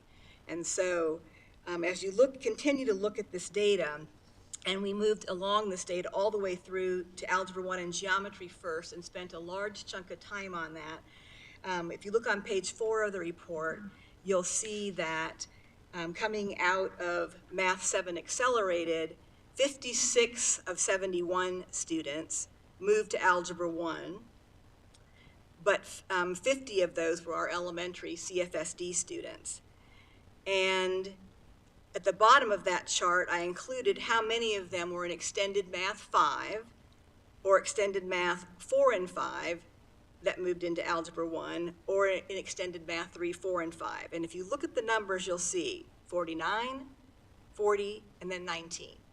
And that pattern continues as you look at this data. Then going into honors geometry, the number of students, now we had, 50 of our elementary students that moved into Algebra 1. But the next expected course is Honors Geometry, and you'll see that we had 24 of those students move into Honors Geometry out of those 50 elementary students that had qualified for Algebra 1. And that's because we had students that went into geometry based on the criteria that was needed for Honors Geometry and their performance. They moved into geometry instead of Honors Geometry. And then there were 26 students who repeated Algebra 1. So I think when we talked about the middle school data, I shared with you that it was around the Algebra 1 Honors Geometry where we were starting to see a shift in their performance, which is why we created the Math 8 Accelerated course to actually strengthen the skills that are needed, because those skills that are needed for Algebra 1 and also used in Honors Geometry are the same skills that the high school teachers will tell you are needed in other advanced courses at the high school. The kids might not think so, but those same skills are used over and over in other coursework in their high school years and in advanced coursework. So if you look at the data, now if you look at the data from Algebra 1, I'm in the middle of page 4, in terms of extended math, you'll see then that in terms of the students that made it from Algebra 1 to Honors Geometry in 2019-20, which is the expected course, 24 of them, all 24 of them had extended math at grade 5. 17 of them had extended math at grade 4 and 5, and 8 of them 3, 4, and 5. The pattern is just continuing in terms of where we think the impact is in terms of the extended math program for certain groups of students. And then as you go through the rest of it, you'll see then the students then coming out of Honors Geometry, going into Honors Algebra 2. And then you'll see there's kids that took other math as well, because I listed that. But then we had, there were 55 students who remained in CFSD, and the students who moved into Honors Algebra 2, out of the students who were in Honors Geometry of 24, 22 of them. So as they're moving along, those kids where it was appropriate for them to be in the accelerated or advanced pathway, they are moving along that pathway as intended. So 22 of that 24. And then if you look again, of those students who were in extended math at grade 5, 21 of them out of the 22, 16 who had it at 4 and 5, and then 3, 4, and 5, 9 of them. It's the same pattern. It also provided data about regular geometry as well. And then looking at the next course for 21-22, Honors Pre-Calculus, you'll see that that students who went into Honors Pre-Calculus was all of them from Honors Algebra 2. All the students that were in Honors Algebra 2 were successfully moving into Honors Pre-Calculus. And again, if you look at the extended math that they had, you've got 21 who had it in grade 5, 16 and 4, 8 in math 3, 16 and 4 and 5, and then 8 in 3, 4, and 5. And then the data is there for pre-calculus as well. So I don't think I need to go through all of this data, you have it, but one of the things that we asked the elementary teachers to do is to actually look at the data, and we wanted to know from them what were the patterns and trends that they saw without hearing anything from us. We'd already looked at the data and had an idea of what we were seeing, but we wanted them to look at it. And there are some things that jumped out at them, and so on page 6 of the report, I actually included the top 4 patterns and trends that just jumped out at them right away in looking at this extended math data. And that was, the first one was that 73 of our CFSD elementary students moved from Math 6 Accelerated in 5th grade to Math 7 Accelerated in 6th grade. And that 56 of them, of 65 elementary students, moved into Algebra 1, and that 50 of the 65 students were in elementary extended math, and then it goes into Honors Geometry. They saw what was happening with the students when they were moving into algebra and Honors Geometry, and how those students were either repeating Algebra 1 or they were moving into geometry instead of honors geometry. And so they saw right away that there was potentially a number of concepts and skills that students weren't transferring, and they needed that to be successful in their courses. So that was a big major piece around algebra and honors geometry. The second thing that they noticed was that the number of students qualifying for the next expected course had been declining between Math 7 Accelerated and honors geometry. So that was a piece of the data. The third thing was that students who are in extended math classes at grades 4 and 5 or at grade 5 seemed to be more likely to place into the expected courses in the extended or advanced pathways, and that grade 3 extended math appeared to have less of an impact on the expected course taking pathway. So these were the things that jumped out at them, and we talked about these for a long time. We actually had to add more time to our process because we spent so much time talking about the whys of this and what did they think was happening, here, and really thoughtful conversations around the whole group so that we could start to get into looking at some of the challenges and how we might go about, addressing them. So our next step in the process was to look at challenges and do some solution finding. And we used all 3 question sets to do that because they were in smaller groups and they went through each of those question sets and had very definitive answers with regard to those question sets. And they had to take their group information and kind of meld it into a large group so that we had very specific challenges that we wanted to look at and try to find solutions to. And so I enumerated them on page 7, and I will go through those because these were the specific challenges that came up from their discussions.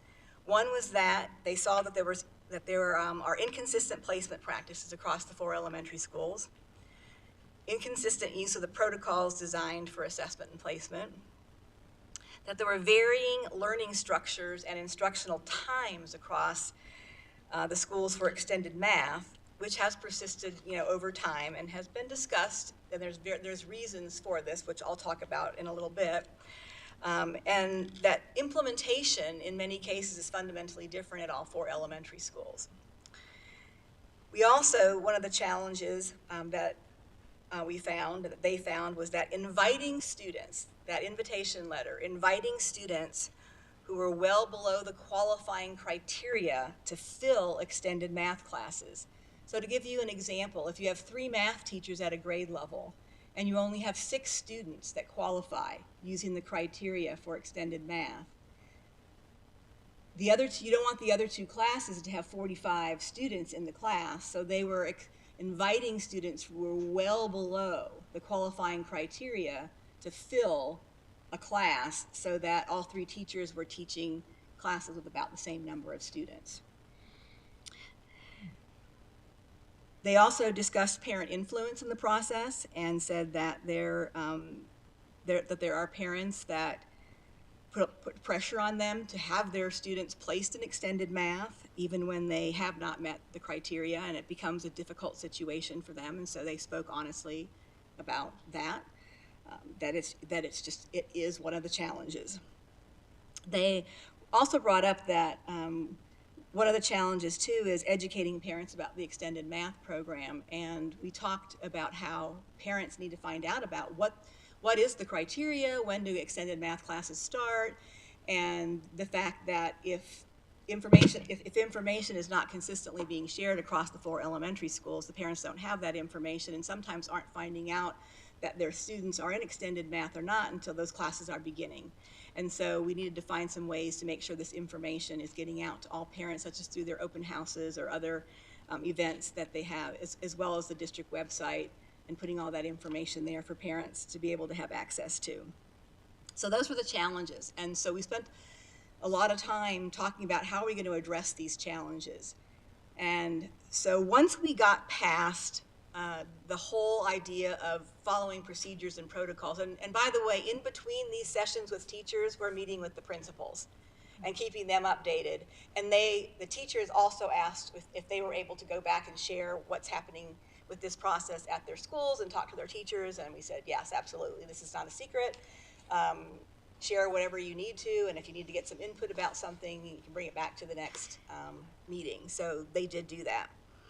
So after long discussions about these challenges and some solution finding, we did finally come to some programmatic decisions at the elementary level, and that's what I'll talk about right now.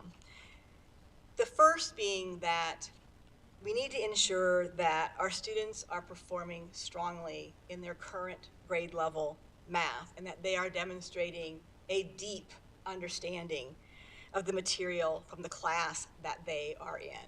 I mean, when we're talking about kindergartners, first graders, second graders, third graders, there are some foundational concepts and skills that are very important for those students to have cemented.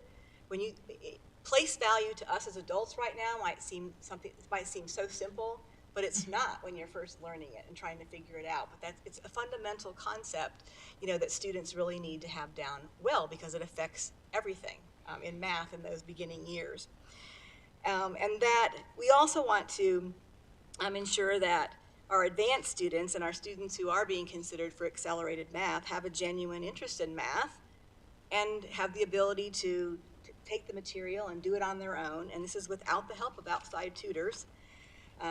We talked about the fact that just because a student's going to Kumon or some other math program that's outside of the school district doesn't mean that they have an easier access into the extended math program, because part of the mathematics curriculum is really about focusing on the mathematical practices and being able to apply mathematics and be able to really explain what they're doing in mathematics. It's not just about memorizing algorithms or memorizing factual information around mathematics. It's really about the actual application of it and knowing it inside and out.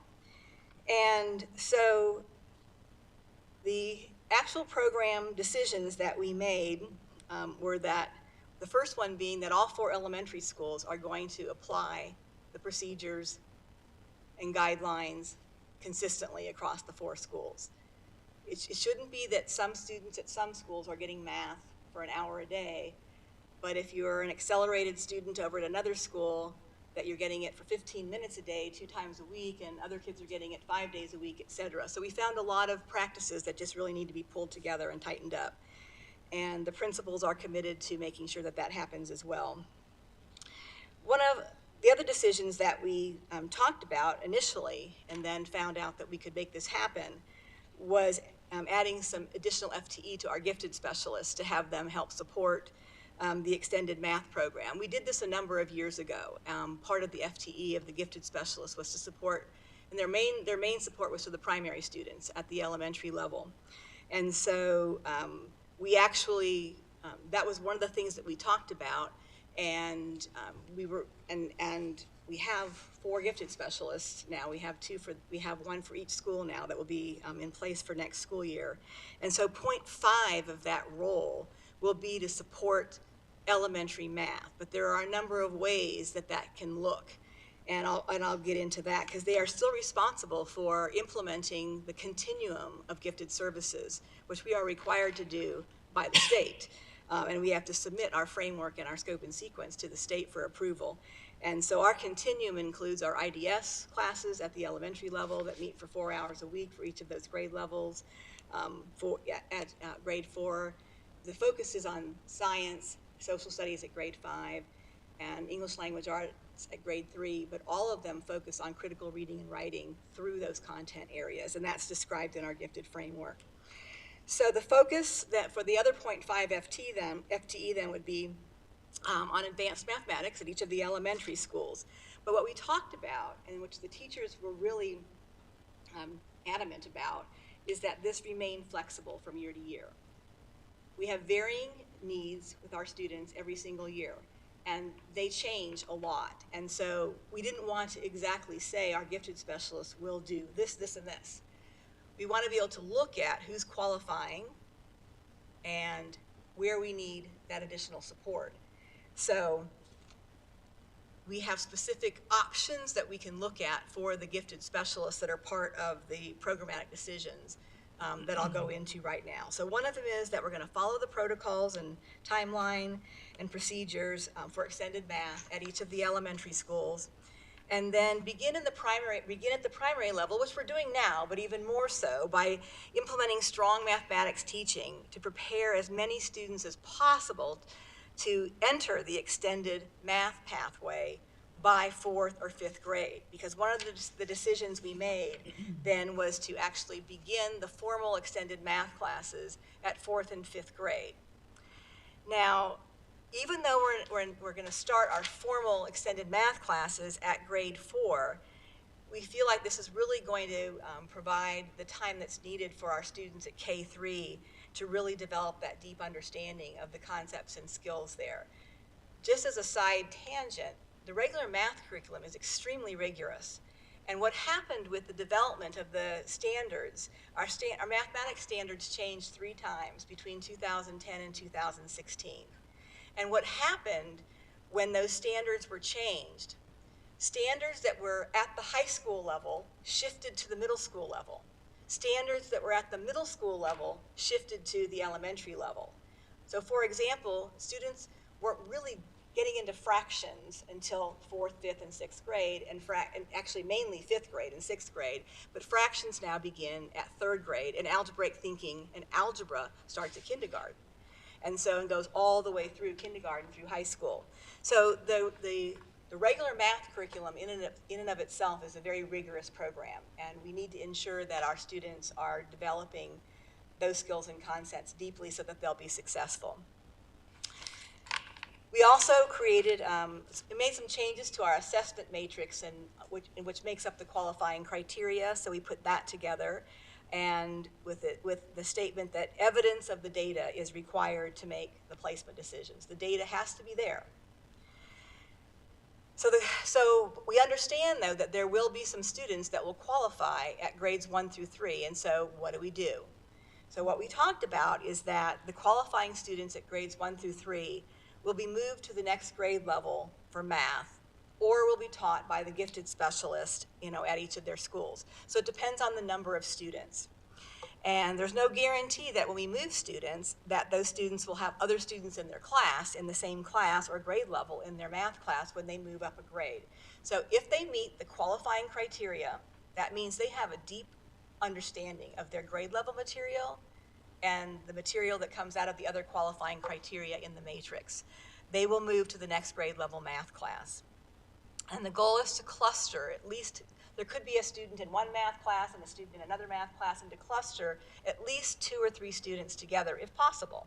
And that's happening right now at some of our schools where they're moving the students up to the next grade level. But again, only the students that qualify that would be moved up. And we're hoping that by spending more time developing these concepts deeply at grades K1, 2, and 3, that we'll have more students who will qualify for extended math at grades 4 and 5, and that we're not just filling classes with students who are well below the criteria. Now, we would have to trace in every individual SACE ID number to find out who those students were, to see if those students were kids that were invited versus were actually qualified. But our speculation is that there are students who were invited and couldn't keep up with the pace of the curriculum as they moved through that the course pathways. Okay, and then we'll review borderline cases as we've always done on a case-by-case basis, because there are procedures that we have in place to do item analyses and to really look at where the strengths are of the students and where there are areas for improvement. We might find that in some cases with some students, there's 1 or 2 areas that those gaps could be filled rather easily and deeply versus holding them back. Our kindergarten students, and this is pretty much how it's being handled now, our kindergarten students will be provided with enrichment and extensions by the classroom teachers unless they qualify for out of level by a couple of years. And we do have situations where our kindergartners, that happens with some of our kindergartners. It's not a lot of them, but it happens. Those are our students that end up going to the middle school and elementary, and then they're in middle and they go to the high school. So they will only be moved moved out of their class into a higher level class if they can skip up 2 years? No, this is just for kindergarten. Just for kindergarten, right. but for the kindergartners, why would you not just move them up to first grade if they qualify for that? I'm just confused by that. Because the kindergarten teachers actually feel like they can address those extensions. We only have a half day of kindergarten. Yeah. And so you have to do it. yeah. You have to do it in the half day time, and they only have about 3.5 hours, that they're at school, and they feel like they've been successful, and that's what they pretty much have been doing now, is filling. And if you're truly doing extensions and enrichment, you are filling.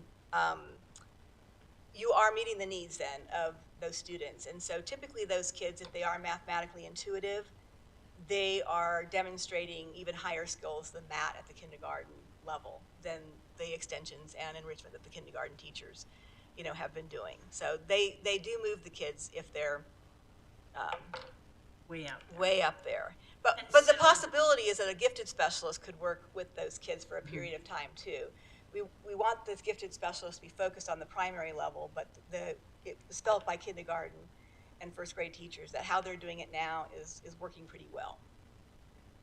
And so if you did end up moving a kindergartner up a couple of grades, then a big chunk of their 3-hour kindergarten day would be spent in a math classroom and away from everything else that is kindergarten and enriching for them. So I can kind of see that. And I will tell you, none of those decisions are made without consulting with parents first, because, we don't want, there might be parents who don't want their student to, be out of their kindergarten class for an hour of their 3.5 hours. And the kindergarten teachers said that they actually try to fill those needs wherever they can. But sometimes the students need that, and they do go to that math class. Mm-hmm. And I just wanted to clarify on the 0.5 FTE for each of the schools in the gifted specialists. This is 0.5 of their existing time. We're not talking about adding 0.5 gifted specialists at each school. No, we did add 0.5. We did add 0.5. Yes, because they used to share. They're sharing, But right now they're at place. 2 schools.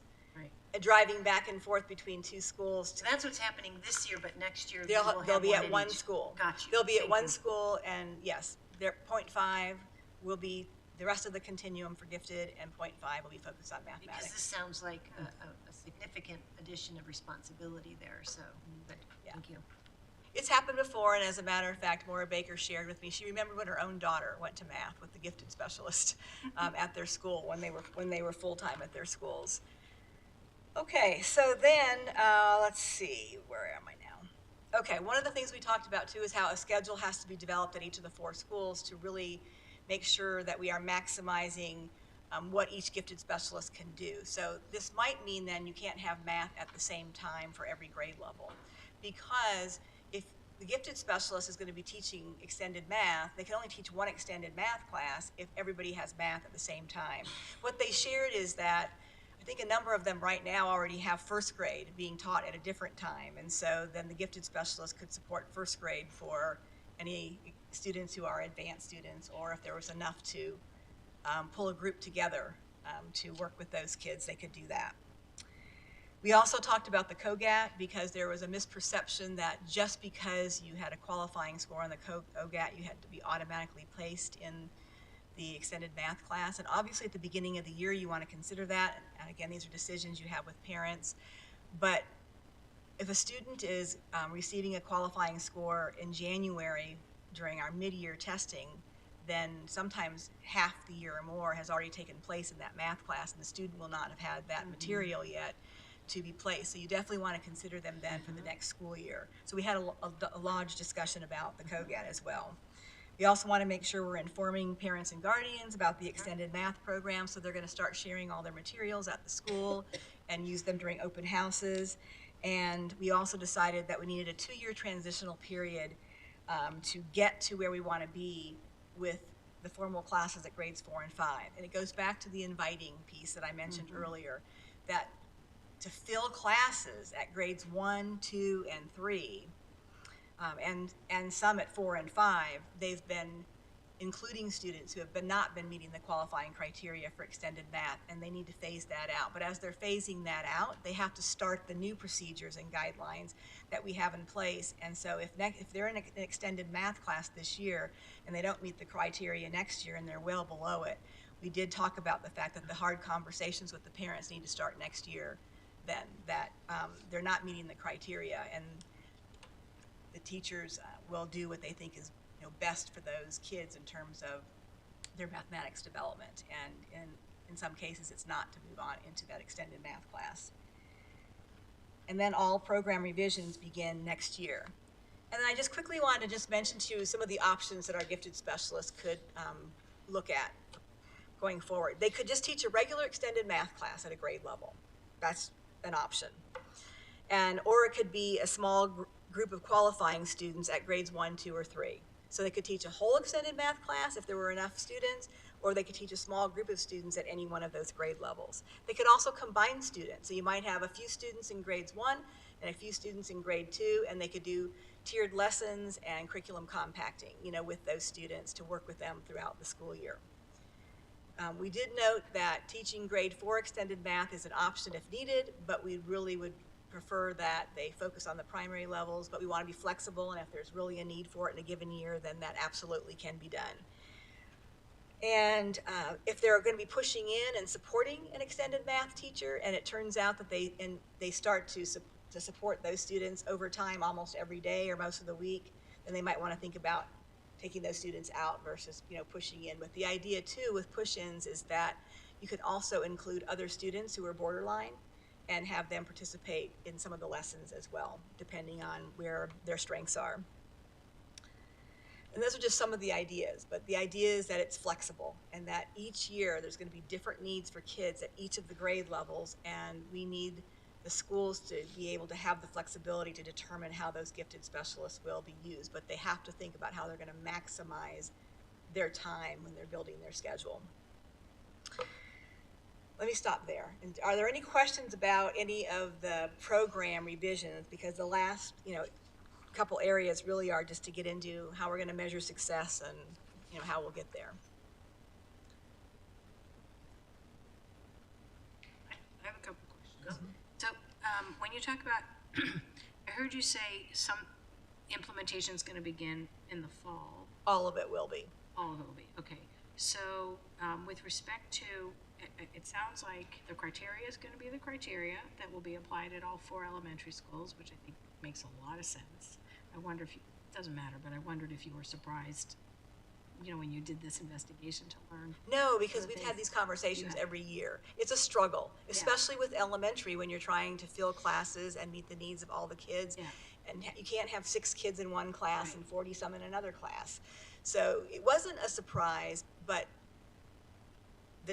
I wanted the information needed to come from the teachers. They needed to move through all these questions, look at all this data, and they were like, they were the ones that were having some aha moments, and they weren't even aware at how differently they were implementing things at each of their schools. They are now, but they weren't. 17 hours in 2 months to get a team of teachers together, that's a lot of extra work, and it's, I think it's amazing that they want to do it, and that it sounds like they were really dedicated to the process and to identifying the problems and then identifying solutions, which is great. So how will parents know that these are criteria? And I think what I'm hearing is criteria is the criteria, then there's going to be some pushback against the parent who wants to push their kid into extended math when that student does not meet the criteria. So A, is that correct, and my understanding correct? And B, how will the parents know what the criteria is? So similar to what happened at middle level, we put out for conferences, in time for conferences, all the information about Math 8 Accelerated, why that course was designed, who are the candidates, for that class, et cetera. And then I don't know if you saw it or not, but then a parent letter was created and sent out to every single, to all the parents about it to let them know. And so I've asked the principals, what they're hearing about it, and basically it's just been pretty good. I mean, there's a lot of parents that understand and some that will want to take advantage of the appeal process, you know, at the middle and high school level. And so Similar go out to elementary parents. Yes. I think that's Yeah. Yes, So after, I told the principals that after this board meeting, what I didn't want is a parent letter going out and hadn't discussed any of this with you, knowing that I was coming to do this. And so I'm now creating a parent letter that's going to just be a summary of this, not all of this that's in this report, but just a summary of the changes that are going to be in place for next year and talk about the transitional, you know, period. And then the principals know that they may get contacted, you know, with questions. They'll provide feedback just as the middle school did. We went through several drafts of the middle school communications, and we'll do the same thing with the elementary, but this is going to happen like in the next several days. Yeah, so parent communication will go out, and then we'll continue that ongoing parent communication. Thank you. So Mary Jo, do you see the criteria as it exists now actually changing, or the criteria simply being adhered to? And really, the criteria, I know we use the COGAT. And the other criteria, as you describe it up in your first paragraph of programmatic decisions, where you're talking about students have a genuine interest, the ability to learn material on their own without the help of outside tutors, comfortable asking questions. Some of those things, and it goes on, some of those things seem somewhat subjective based on observation by a classroom teacher. Yes, some of those are mathematical dispositions, and so we actually have a matrix that has all the criteria, and we have had that previously, and we've made some changes. So we have a diagnostic assessment that we give students at the beginning of the year. We also have the end of the year test that they're taking this year. That data moves forward. The teachers also look at mathematical dispositions and mark those on a rubric for each of the students, you know, in their class. We look at, there's a second assessment. So if they show that they deeply know the grade level material, then we give them the next assessment to see if they would qualify for extended math. We also have math fluency, which is looking at math facts, not just straight memorization, but having missing digits in a number of places in an expression. So we have all of these, and each piece of that criteria is a certain percentage of the whole. Okay. So it is fairly objective. Yes. And measured objectively.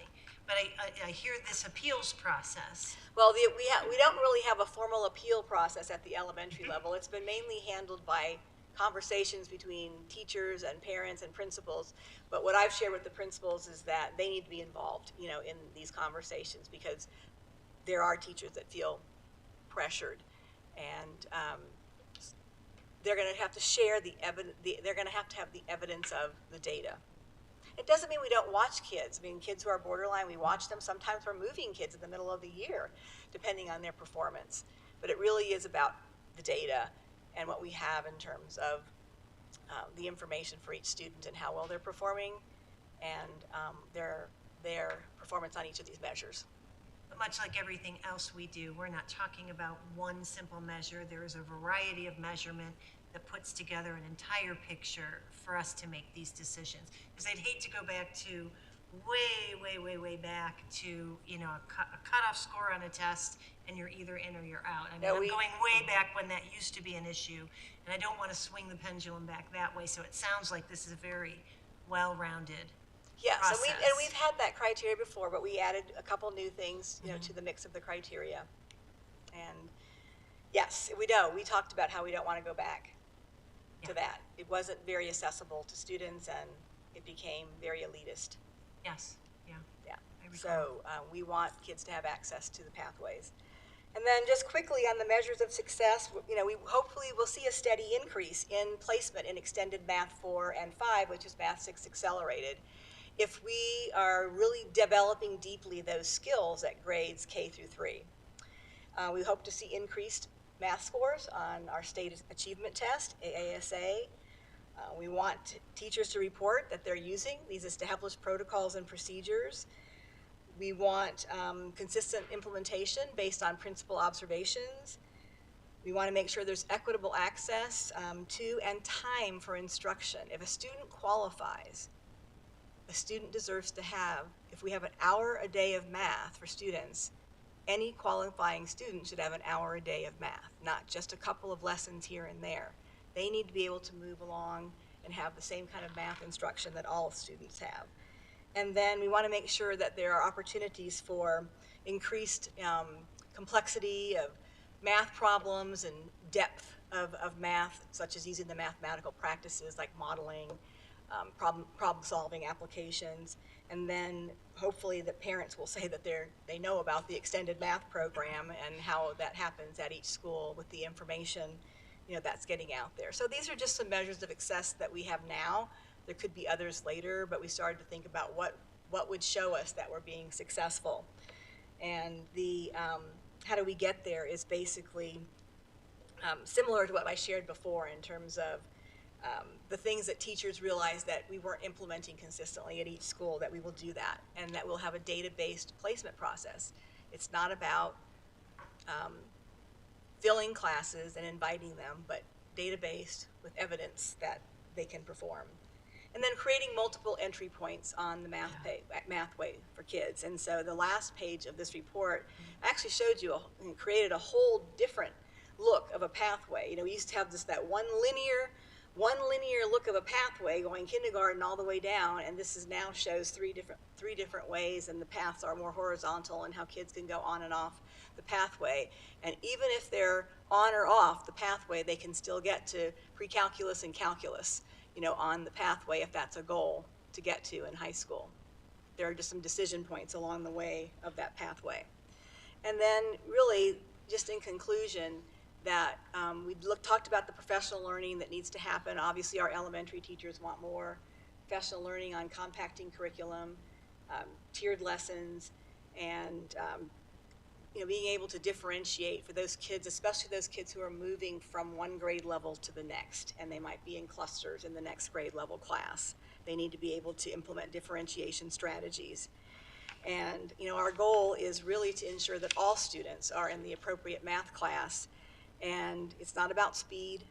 It's really about being able to demonstrate a deep understanding, of mathematics. And so we're hoping that these changes that we've made will support our students, and that we will see less students not, being able to get into the next expected course by implementing these measures, starting at the elementary level, then moving into middle school where we've added that new class, and that they'll be successful when they move into high school. Can I ask one follow-up question? Absolutely. So, is there somebody who is designated then, who's responsible for following this new path and new sets of data to make sure that you're achieving those goals that you are? And do you have an expectation of a periodic review? And if so, what are those periods of time? We've been doing this annually, meeting with the elementary principals and reviewing how they're setting up their structures at the elementary level and at the upper elementary level, and realizing that different structures are in place and talking about equity of math instruction for all students. And so Cheryl will be the person who's actually doing that. It falls under Cheryl's position now to have those math meetings. And so when we met with the principals the last time we met, we talked about pretty much everything that's in this report, and how the implementation needs to be consistent, and we'll have to just check in and see how things are going. Doesn't mean this is set in stone. This is our first crack at how are we going to solve some of these challenges that came up in our review, and especially looking at the students' course taking patterns, what was happening with them. So, huge thanks, kudos to you and the team, and the amount of time and work and effort and hard thinking that clearly went into this. So thank you for that. And please pass on our thanks to the teachers as well. Thank you. I'd like to home in on, let's see, page 8, fourth bullet point. I have to get back to that point myself.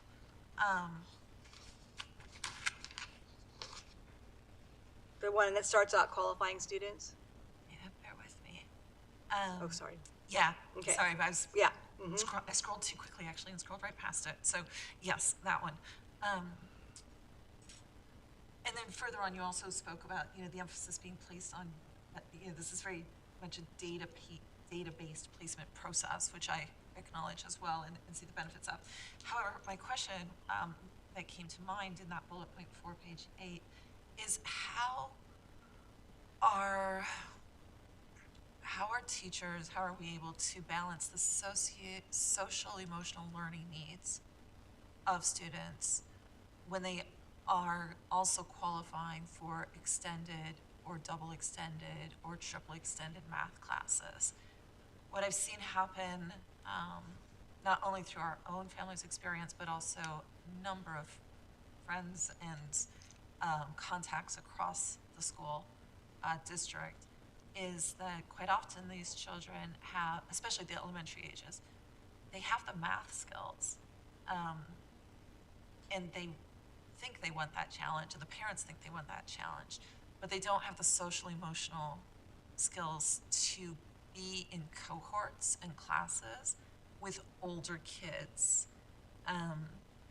So I'd welcome your thoughts on that. Yeah, well, the kids that are mainly, double extended, or the kids that are moving on to the middle school and the high school, the principals have conversations with the parents about that, because it's a smaller group of students, and we looked at that data separately, and those, I'm going to get to your answer, but in terms of performance, those kids are staying with the program for the most part and are just moving all the way through, and we didn't see hardly any movement off the pathway. They were meeting the criteria and moving along.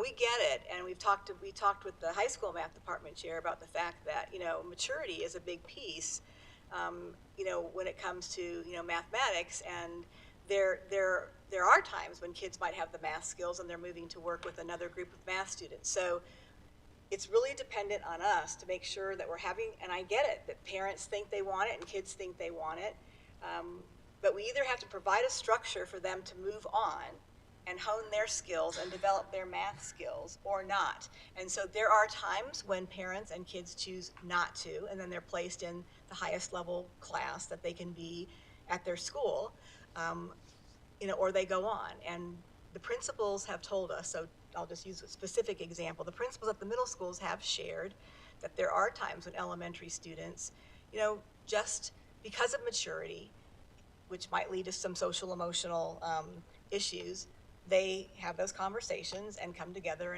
and determine what's the best placement for that child at that time. I can't speak to every single student that has moved through extended math, but we're trying to do what we think is the best for all students in terms of developing their mathematical capabilities, as well as attending to any of their social emotional issues. That's why we've talked about trying to cluster kids together.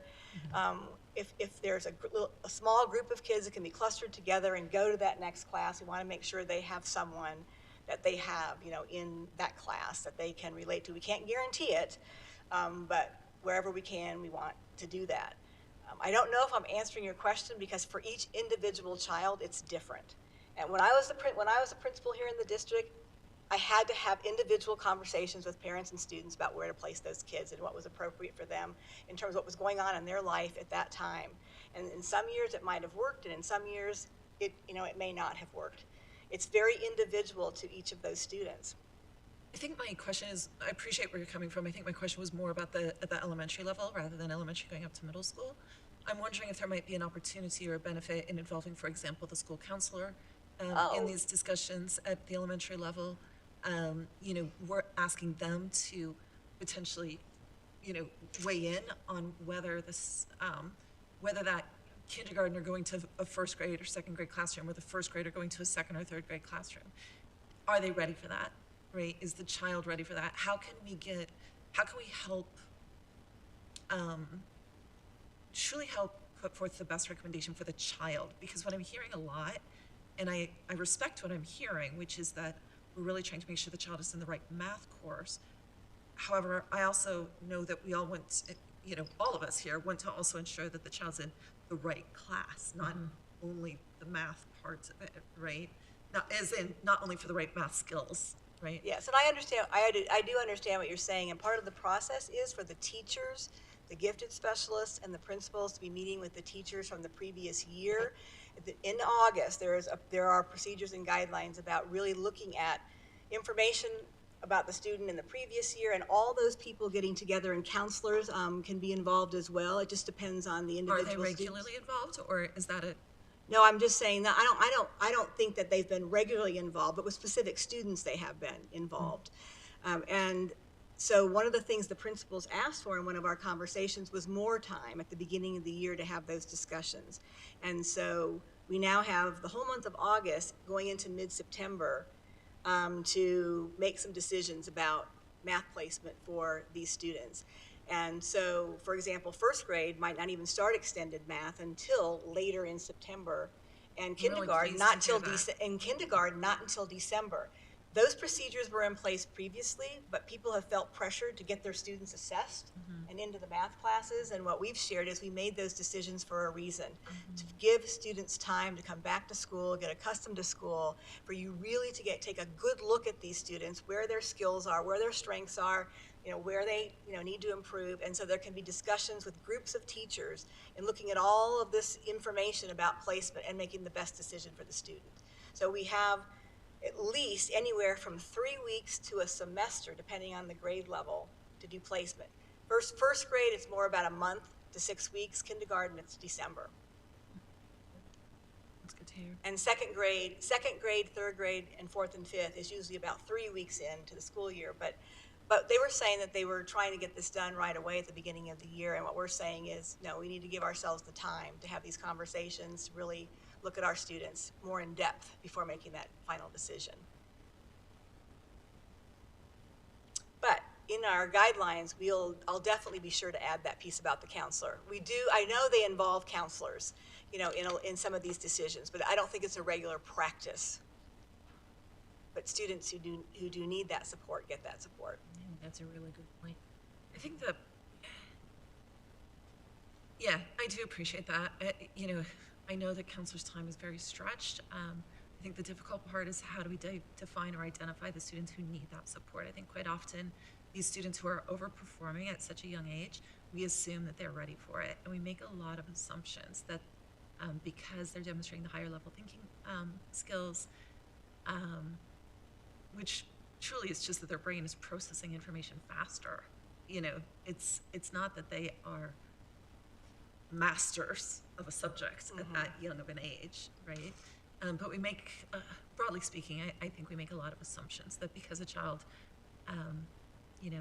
can count and add and subtract at a young age, that they're ready for the next math class, and then because of that, we feel they're ready for it from a social, emotional learning perspective as well. So I appreciate you and your team's willingness to incorporate that perspective in these assessments. I also think one of the things will help too is we're revamping all of the documentation that we've used so that this year's teachers, I'm in the middle of creating all these spreadsheets right now, but this year's teachers are going to be able to enter where they see the students in terms of their mathematical dispositions and the end of the year math test data, and there's a place on there for comments so that if teachers want to, have specific, address specific comments in there that they can. It's only seen by the teachers, but we don't want to lose information that we could get from this year's teacher, especially if those teachers don't return next year. So we want to make sure that we're passing that information up for the following school year. And so that's going to start happening this year for all of those kids. I really appreciate that. And just a small item, it might be worth deliberately prompting that question in that spreadsheet. So rather than it just being, a comment, it's comment specifically on their maturity, their social, social emotional stage, especially at that kindergarten through third grade, age. So like you're saying, like in conjunction with, if the recommendation is for placement in a different class, then the follow-up question would be, and on their math skills to qualify for this class, do you feel that they would fare well? Exactly. Or however, whatever the right wording is. We can think about how to word that, because we have students that are in extended math classes now, and we can use that same question to address what's happening this year, for those students, as well as in the placement process that happens in August. But would just be another measure of whether this is the appropriate placement that goes into the cluster of measures that we're using now, and I think that's great. And then reevaluating, of course, at the start of the year, because kids grow a lot over the summer, let's be honest, you know. Yes, not only we've talked about that height-wise, growth. but maturity-wise. I think at least it would help. Because there teachers can to be think about about it. 3 to 4 months difference between providing that information at the end of one school year and then having it again in mid-August. Especially if people are providing that information now in April. Between April and August, there's a lot of growth that happens with kids. Thank you. So this was a great project. It sounds like And it. a lot came out of it for all levels. Indeed. Thank you so much. Rachel, I have one more question. Are you taking care of Gina with all your questions and Amy? Yes, I am, thank you. So when I read through this in terms of the measures of success, the first one is a steady increase in students' placement in extended math at grades 4 and 5 based on qualifying criteria. And it made me just stop to think, why are we concerned about increasing the number of people who qualify for it rather than serving the kids who have that skill? And I think what I'm hearing is that we want to increase the number of kids who are qualifying in 4th and 5th grade so that we don't have that pressure on having an extended math class that has 6 kids in it, and the other math classes have 20 kids, 30 kids in each one. Right. We want kids to develop the concepts deeply at the elementary level, Yeah, and so that that they can they're qualify. qualifying and not being invited just to fill a class. Right. So there's going to be that situation at our schools, I would assume, where this extended math class in 4th and 5th grade is going to be small as we are starting to develop these kids. So how are we going to deal with that absent moving kids up that don't belong there? I mean, it's going to be an issue. Our 4th and 5th grade teachers did say, though, that when they do their item analysis at the 4th and 5th grade, that there are more ways to actually fill some of those gaps, because a lot of the skills and concepts that you have at each grade level you can assess the kids to see what they know and don't know, and then compact the curriculum. So for example, think about math where you're learning like multiplication by 2 digits at one grade level, 3 digits at another grade level. There are skills that can connect to each other, and that once you learn the base pattern of those skills, you can learn it well. And they stated to us in our review that they identify those areas, and so especially for those borderline students, and are able to put those kids into class. And they were saying at the beginning of February that those kids are moving along with everybody else in terms of their skill performance. But that was why we made the decision about they can use the gifted specialist how they need to. Over time, we want them focused on the primary grades, but there might be a year where they need to teach 4th grade extended math. Not 5th grade, though, because 5th grade is Math 6 Excel. We made the decision. We have teachers that have been teaching that for a long time now. Math 6 Excel is part of the secondary math pathway, and we want our gifted specialists to focus on elementary at K through 5 as part of their role, and not get into the secondary math pathway, because we want to make sure that focus is at the elementary level and specifically at the primary level. So it sounds like we still will have to be in the business of qualifying some of these borderline kids to go into the class, but perhaps doing that more thoughtfully. Yes, through a very detailed item analysis of where their strengths are and where their areas for improvement lie. Correct me if I'm wrong. At the elementary school, we don't have standalone extended classes. They join, like the 4th graders go in and join the 5th grade class. So it's not. No, we have not that's why we need the 2-year transitional period, because we have a lot of standalone extended math classes. But they're filled with students who did not meet the criteria. Only 3rd, 4th, and 5th. No, Oh, grades 1 through 5. Oh, I did not understand. We have some schools where they have so few kids qualifying that they're moving them up to the next level. Yeah.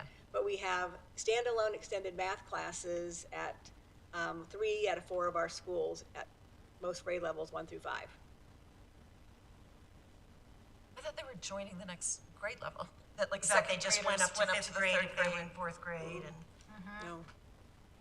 I didn't either. It's, didn't you understand have to that be from the careful. decision. You have to be careful about that, because students that need a different pace and rigor, when you move a student who is more accelerated or advanced to the next grade level's regular math class, those there's going to be a mix of students Right. in that class, and a Right. lot of those kids won't be moving at the same pace and Right. rigor, which is why we talked about clustering the kids and teaching teachers the strategies of compacting and tiered lessons and having the gifted specialists push in to support those kids, because the pace and rigor that they may need to move at is not going to be the same as the kids in the next grade level math class, the regular math class. So then the issue you're raising, Eileen, is a big issue. Yes.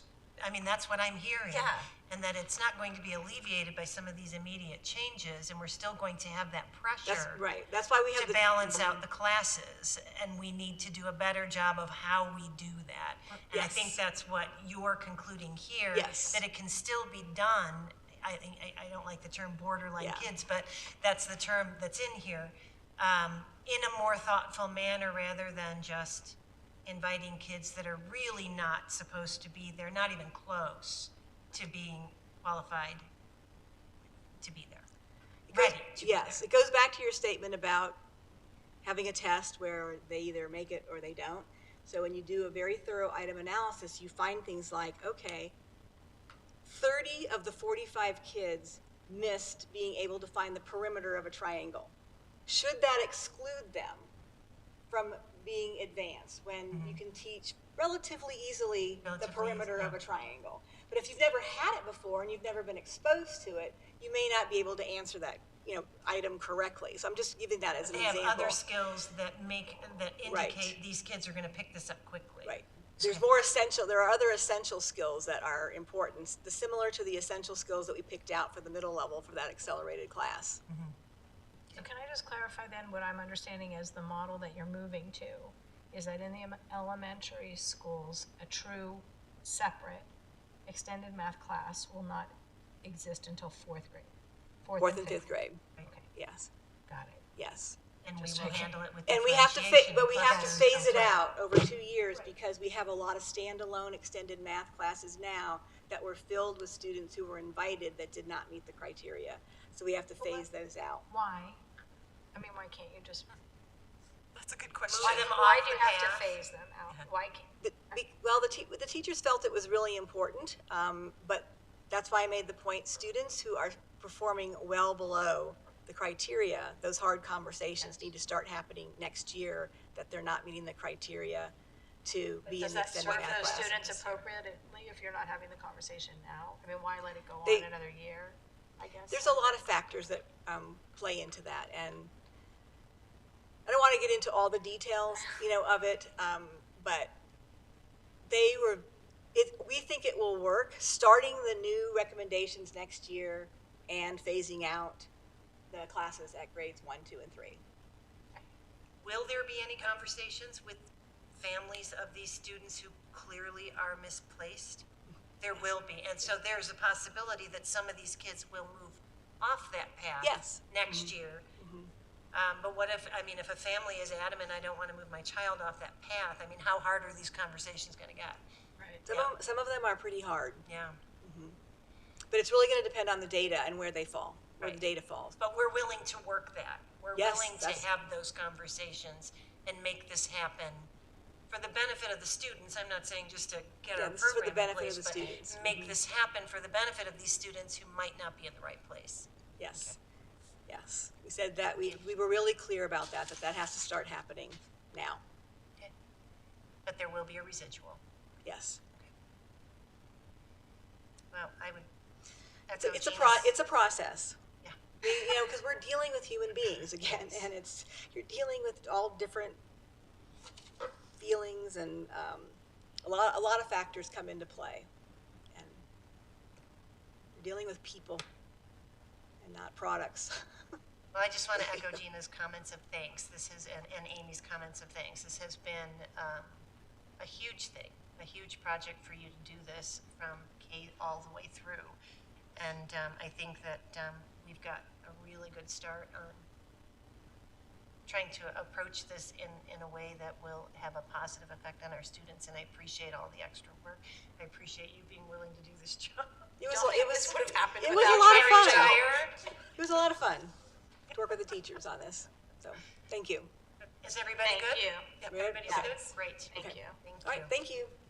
I request a break. Sure. Yeah.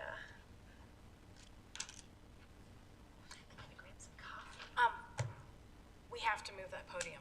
I can't not sit through another meeting without, I can't see the person can't see over speaking. there? I mean, I can't see. I have to either move in, I have to move out. My head is turned like Can't this. see somebody standing at the podium. Oh, we need it. It's really, I mean, She's having trouble seeing around this. I can't see. So, do you know what I mean? So it's, I know your head is like crank, I mean, maybe it's easier for you, but for me, Well, it's this easier. position Yeah, is can it just terrible. come this way a little more? I don't know if it can go. Although I don't know if you'll see the I don't know if it speaker can very go well there. that way I either. don't know if is there, I don't know, Mary. I don't know, you tell us. I'm just saying, this is not a good, it's not good for me. It's super weird. I have to, if I listen to somebody and I want to take notes, I can't really be at my desk. Do you know what I mean? Like, Yeah, I get it. I think that podium can be right smack in the middle. can it? Right. Would that be bad? yeah, because And then then- speakers have their back to, I mean, They're speaking to you. Yes. I know, I know. If you're making a presentation for some recognition, you just turn it around and it goes out here. I would really And I appreciate don't think, in my opinion, that you have to see every audience member. a table. Carol can say it. What? What table?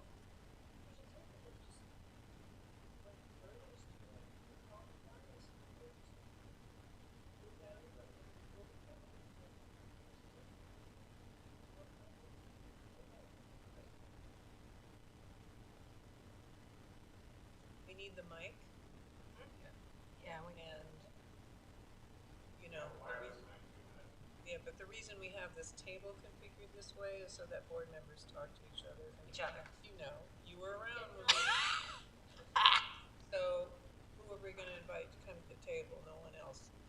It needs to be in the Yeah, middle. I think it makes sense. Would to that put it in bother the middle. anybody else? If the I'm just- podium was in the middle there? I'm finding it so, We'll just do it next time and see what you think. I appreciate it very much. The podium, because I can't see who's speaking unless I'm here or here or turned here. Yeah. I mean, my neck, Yeah, I think my that, neck that is makes, like, that makes a good, that's a good suggestion. We'll try it next time. Okay. Thank you. I appreciate it. What doesn't That was help a that I'm great way taller report. than you And either. I can't see over Denise. It doesn't help that I'm so much taller than her too. Okay. Of course. You are welcome. All right, we're going to move on to item 5.2, which is our fiscal year 2025 MNO budget. We'll turn it over to Dr. Camersell. Yes, And I think, I thought I would just jump right to the expense changes Sure. from the last time you saw this. Yeah. And then if you want to get into more detail, fine, just let me know. But the modifications to the expenses drive what you see on the revenue page. You remember that we're balancing the budget with the DAA transfer to Yes. M&O. So basically, it's the second page of the, although it starts at the bottom of the first page, but basically the second page of the cover memo. So we have adjusted on line 8, the payout to retirees. So that's an increase of $77,000, and that's for this year. And then for next year, it's zeroed out because we don't know, who will be retiring in a year. So this reflects what we believe the payout will be for those who are leaving now. Line 11A, again, it's for this fiscal year. Our insurance rates have increased by $33,000. We've adjusted that. But our prepaid legal expense decreased by $7,500. Line 22, now we're into the next fiscal year. I actually think this is supposed to be ASBA membership dues are going up. Versus governing board? $1,400. I'm on the third bullet of the second page. Right. And Lisa put ASBA, but Yeah, I think it's ASBA. Yeah. I think it's the School Boards Association. Line 31W, district's timekeeping system, we're increasing by $4,000. You approved the trash and recycling services, which is line 39 for next year. That's increasing by $20,000, and it's not the preceding 4 fiscal years that she put here. It's for the next 4 fiscal years. So it's for the next contract round. great. So not preceding, but next. Mary, do we come out ahead of, oh, I'm sorry, I'm on outsourced custodial services, I jumped ahead. You were Yeah, still so talking we're about trash and increasing recycling. custodial services by 45,000, and that is to replace, we're gonna go to outsourced instead of hiring another district employee. There's a district employee who's retiring, so we're not replacing that person by having them one be our person. employee. Okay. And do we kind of come out ahead in terms of cost to the M&O budget when we outsource it rather than hire another employee with all the attending benefits, et cetera? Or is it pretty much a wash? I don't know. Not sure. We are gonna increase this. I've reminded Lisa, and she's working with Pro Cleaners. We have the new facility for strings. Yeah. So, Oh, yeah. That's right. and it's a unique space, and that Can't let it needs get to be dirty. cleaned. So I don't know if Tommy from Pro Cleaners will wanna do a walkthrough to determine how much, but how many hours will be required to clean that. So that will be coming to you at a future meeting. And then the classroom site fund, some small changes, added $10,000. We're talking about the performance pay section, lines 9, C, and D.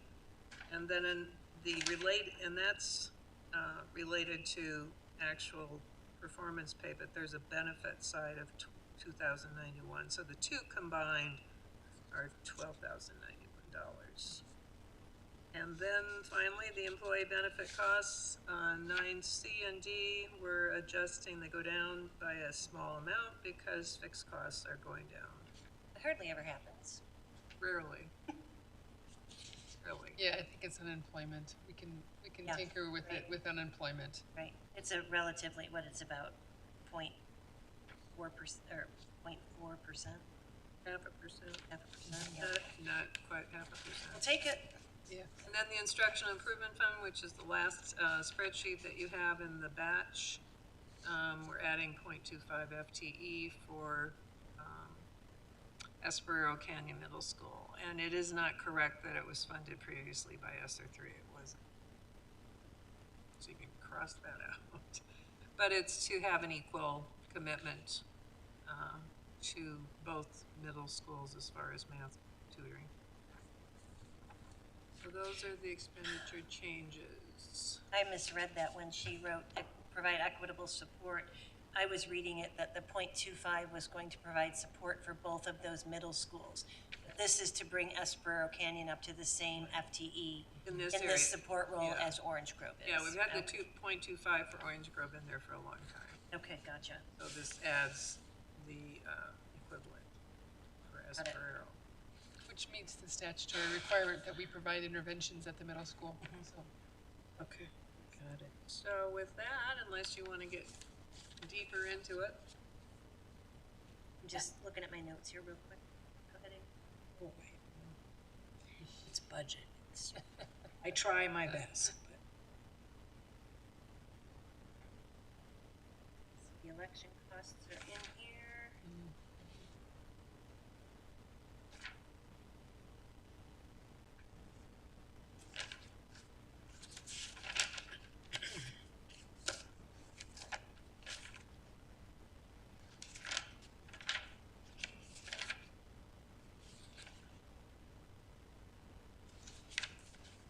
Also looking at the state, Mary. Are they talking? Well, nothing's being revealed publicly. Yeah. No. Except that a week or so ago, they started, I guess. I don't know. They seem to keep taking breaks and adjourning for a week and. You know, the tough jobs, you want to kind of avoid them, right? Right.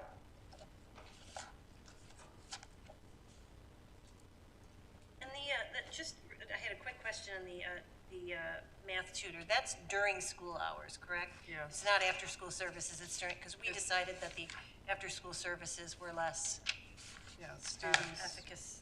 they have so many for us. competing activities. It's usually done on Wednesday late start. Wednesday late start. It's kind of before school. Right. Wednesday morning. Well, of course, we will see this again as it continues to be tweaked on a weekly, on a board meeting basis. So, correct, thank you. I don't have any other questions. Are you guys all okay? Yeah, I have no questions. Thank you. All right. 5.3, Pima County Joint Technical Education District, Amphitheater School District, and Catalina Foothills School District, April 16th joint governing board meeting, and both Amy and I were there from the board, Denise and Carrie Burson. Burson from the JTED program at the high school. We were all there. Amy, do you want to report?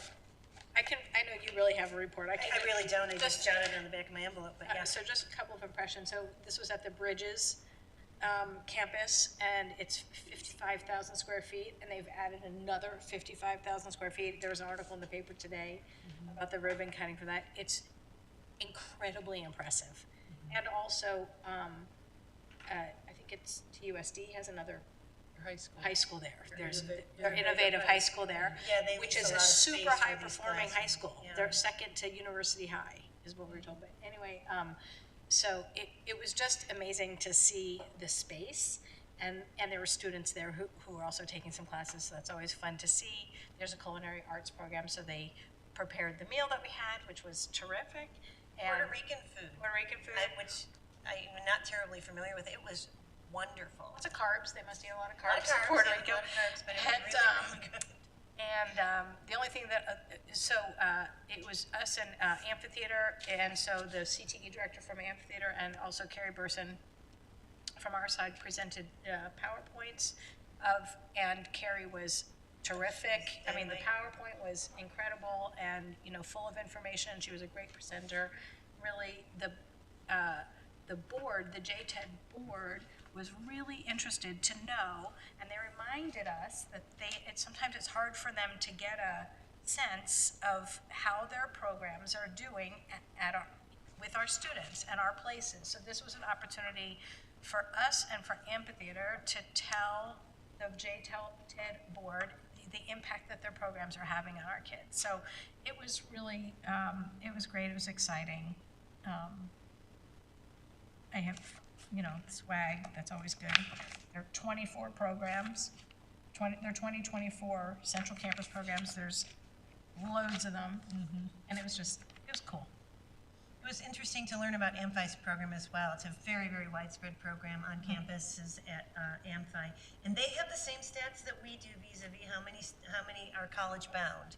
The JTED students are using it as a springboard to do well in their post-high school education. It's not your daddy's, vocational education program. These are highly academic programs that kids take advantage of, and they do so well at. And Amphi has the same statistics that we do. I will say, JTED made a request that they would like to come and visit our classes on our satellite campus. They'd like an opportunity to maybe tour through some of the JTED classes that we're offering so they can see that in action. And I'm not exactly sure how that looks, but when we were touring through the building, we were walking through classes, looking at some incredible state-of-the-art equipment, that goofy thing that was, making those, I don't even know what that was. Holograms. It was artificial intelligence or something was really making cool. these incredible graphics. It was amazing, but if that's something that we could see our way clear to making happen, it would be nice to see that invitation extended to those folks. They are passionate and dynamic. They love this program. They are all really kind of long-standing board members, and they're just amazing people. They are If all I over could it. just add one thing that you said that you reminded me of, I remember like the shop that I had at Rincon High School. It was nothing like this. And what stood out to me about Amphi's presentation and Carrie's presentation was that both of these CTE directors made the point that the classes align to the district's mission and values. Yes. So it's not just teaching a skill. I mean, it's about all of the skills that we teach in all of our courses, whether we characterize them as core or elective or JTED, whatever. So it was cool. Yeah. It was fun to see. They're going to be continuing these joint board meetings. I think they're probably on like a 2 or 3 year cycle. And we've never done this. I've been around for almost 12 years now, and we've never done this, but I would encourage us to continue to participate in those joint board meetings. It was really, really worth going to. The number of students there that late at night, I mean, there were going 2, through the night. I mean, it was the classes, we were there till 7:30, and the students were still there. So they're taking classes after their regular school day. So they're very committed to this. A couple of Foothills kids were there Yes. in the, it was the cybersecurity classes. And I had seen them earlier at the high school at a high school FFO meeting. They made a presentation. They really, really look like cyber kids. They were funny as heck, but I saw them there studying and working hard that night, and it was fun to see our kids in action down there. Impressive. Yes. And the addition is for a lot of the medical stuff, right? The additional building that's, Veterinary, yeah, right? They're adding because they're working on feeding into the U of A veterinary program. It's just amazing. Yeah. So, well worth being there. Anything else, Amy? No. Denise? No. Okay. All right, 5.4, Arizona legislative / governmental activity. We kind of talked about that. There's not a lot going on that we wish there was. Anything else people want to add under 5.4? No? Well, Governor Hobbs continues to rescue us. Yes. Right. Yes, thanks for the veto of the partisan elections, which was a real relief to see. Yes. Real relief to see. All right, future agenda considerations. Agenda planning tomorrow, 10 o'clock. I need to be remote. Amy will probably be, it is 10 o'clock, yes? 10 o'clock? It is. Yeah, and Amy may be in the building, but it doesn't matter if I can see everybody, so don't worry about, Don't worry. all clustering around at one screen. As long as I can hear you, it's a small Putting your room, head in. so- In that conference room, Right. can't we? All right, well, if there is nothing else, I would entertain a motion to adjourn the meeting. I make a motion to adjourn the meeting. I will second that motion. All right, we have an emotion, we have a motion. We have and a lots of second. emotions. I know, we have lots of emotions. I have a motion and a second. All those in favor of adjournment? Aye. Opposed? Motion carries 3-0. Look at the stalwarts out in the audience, slugging through to 9:15. This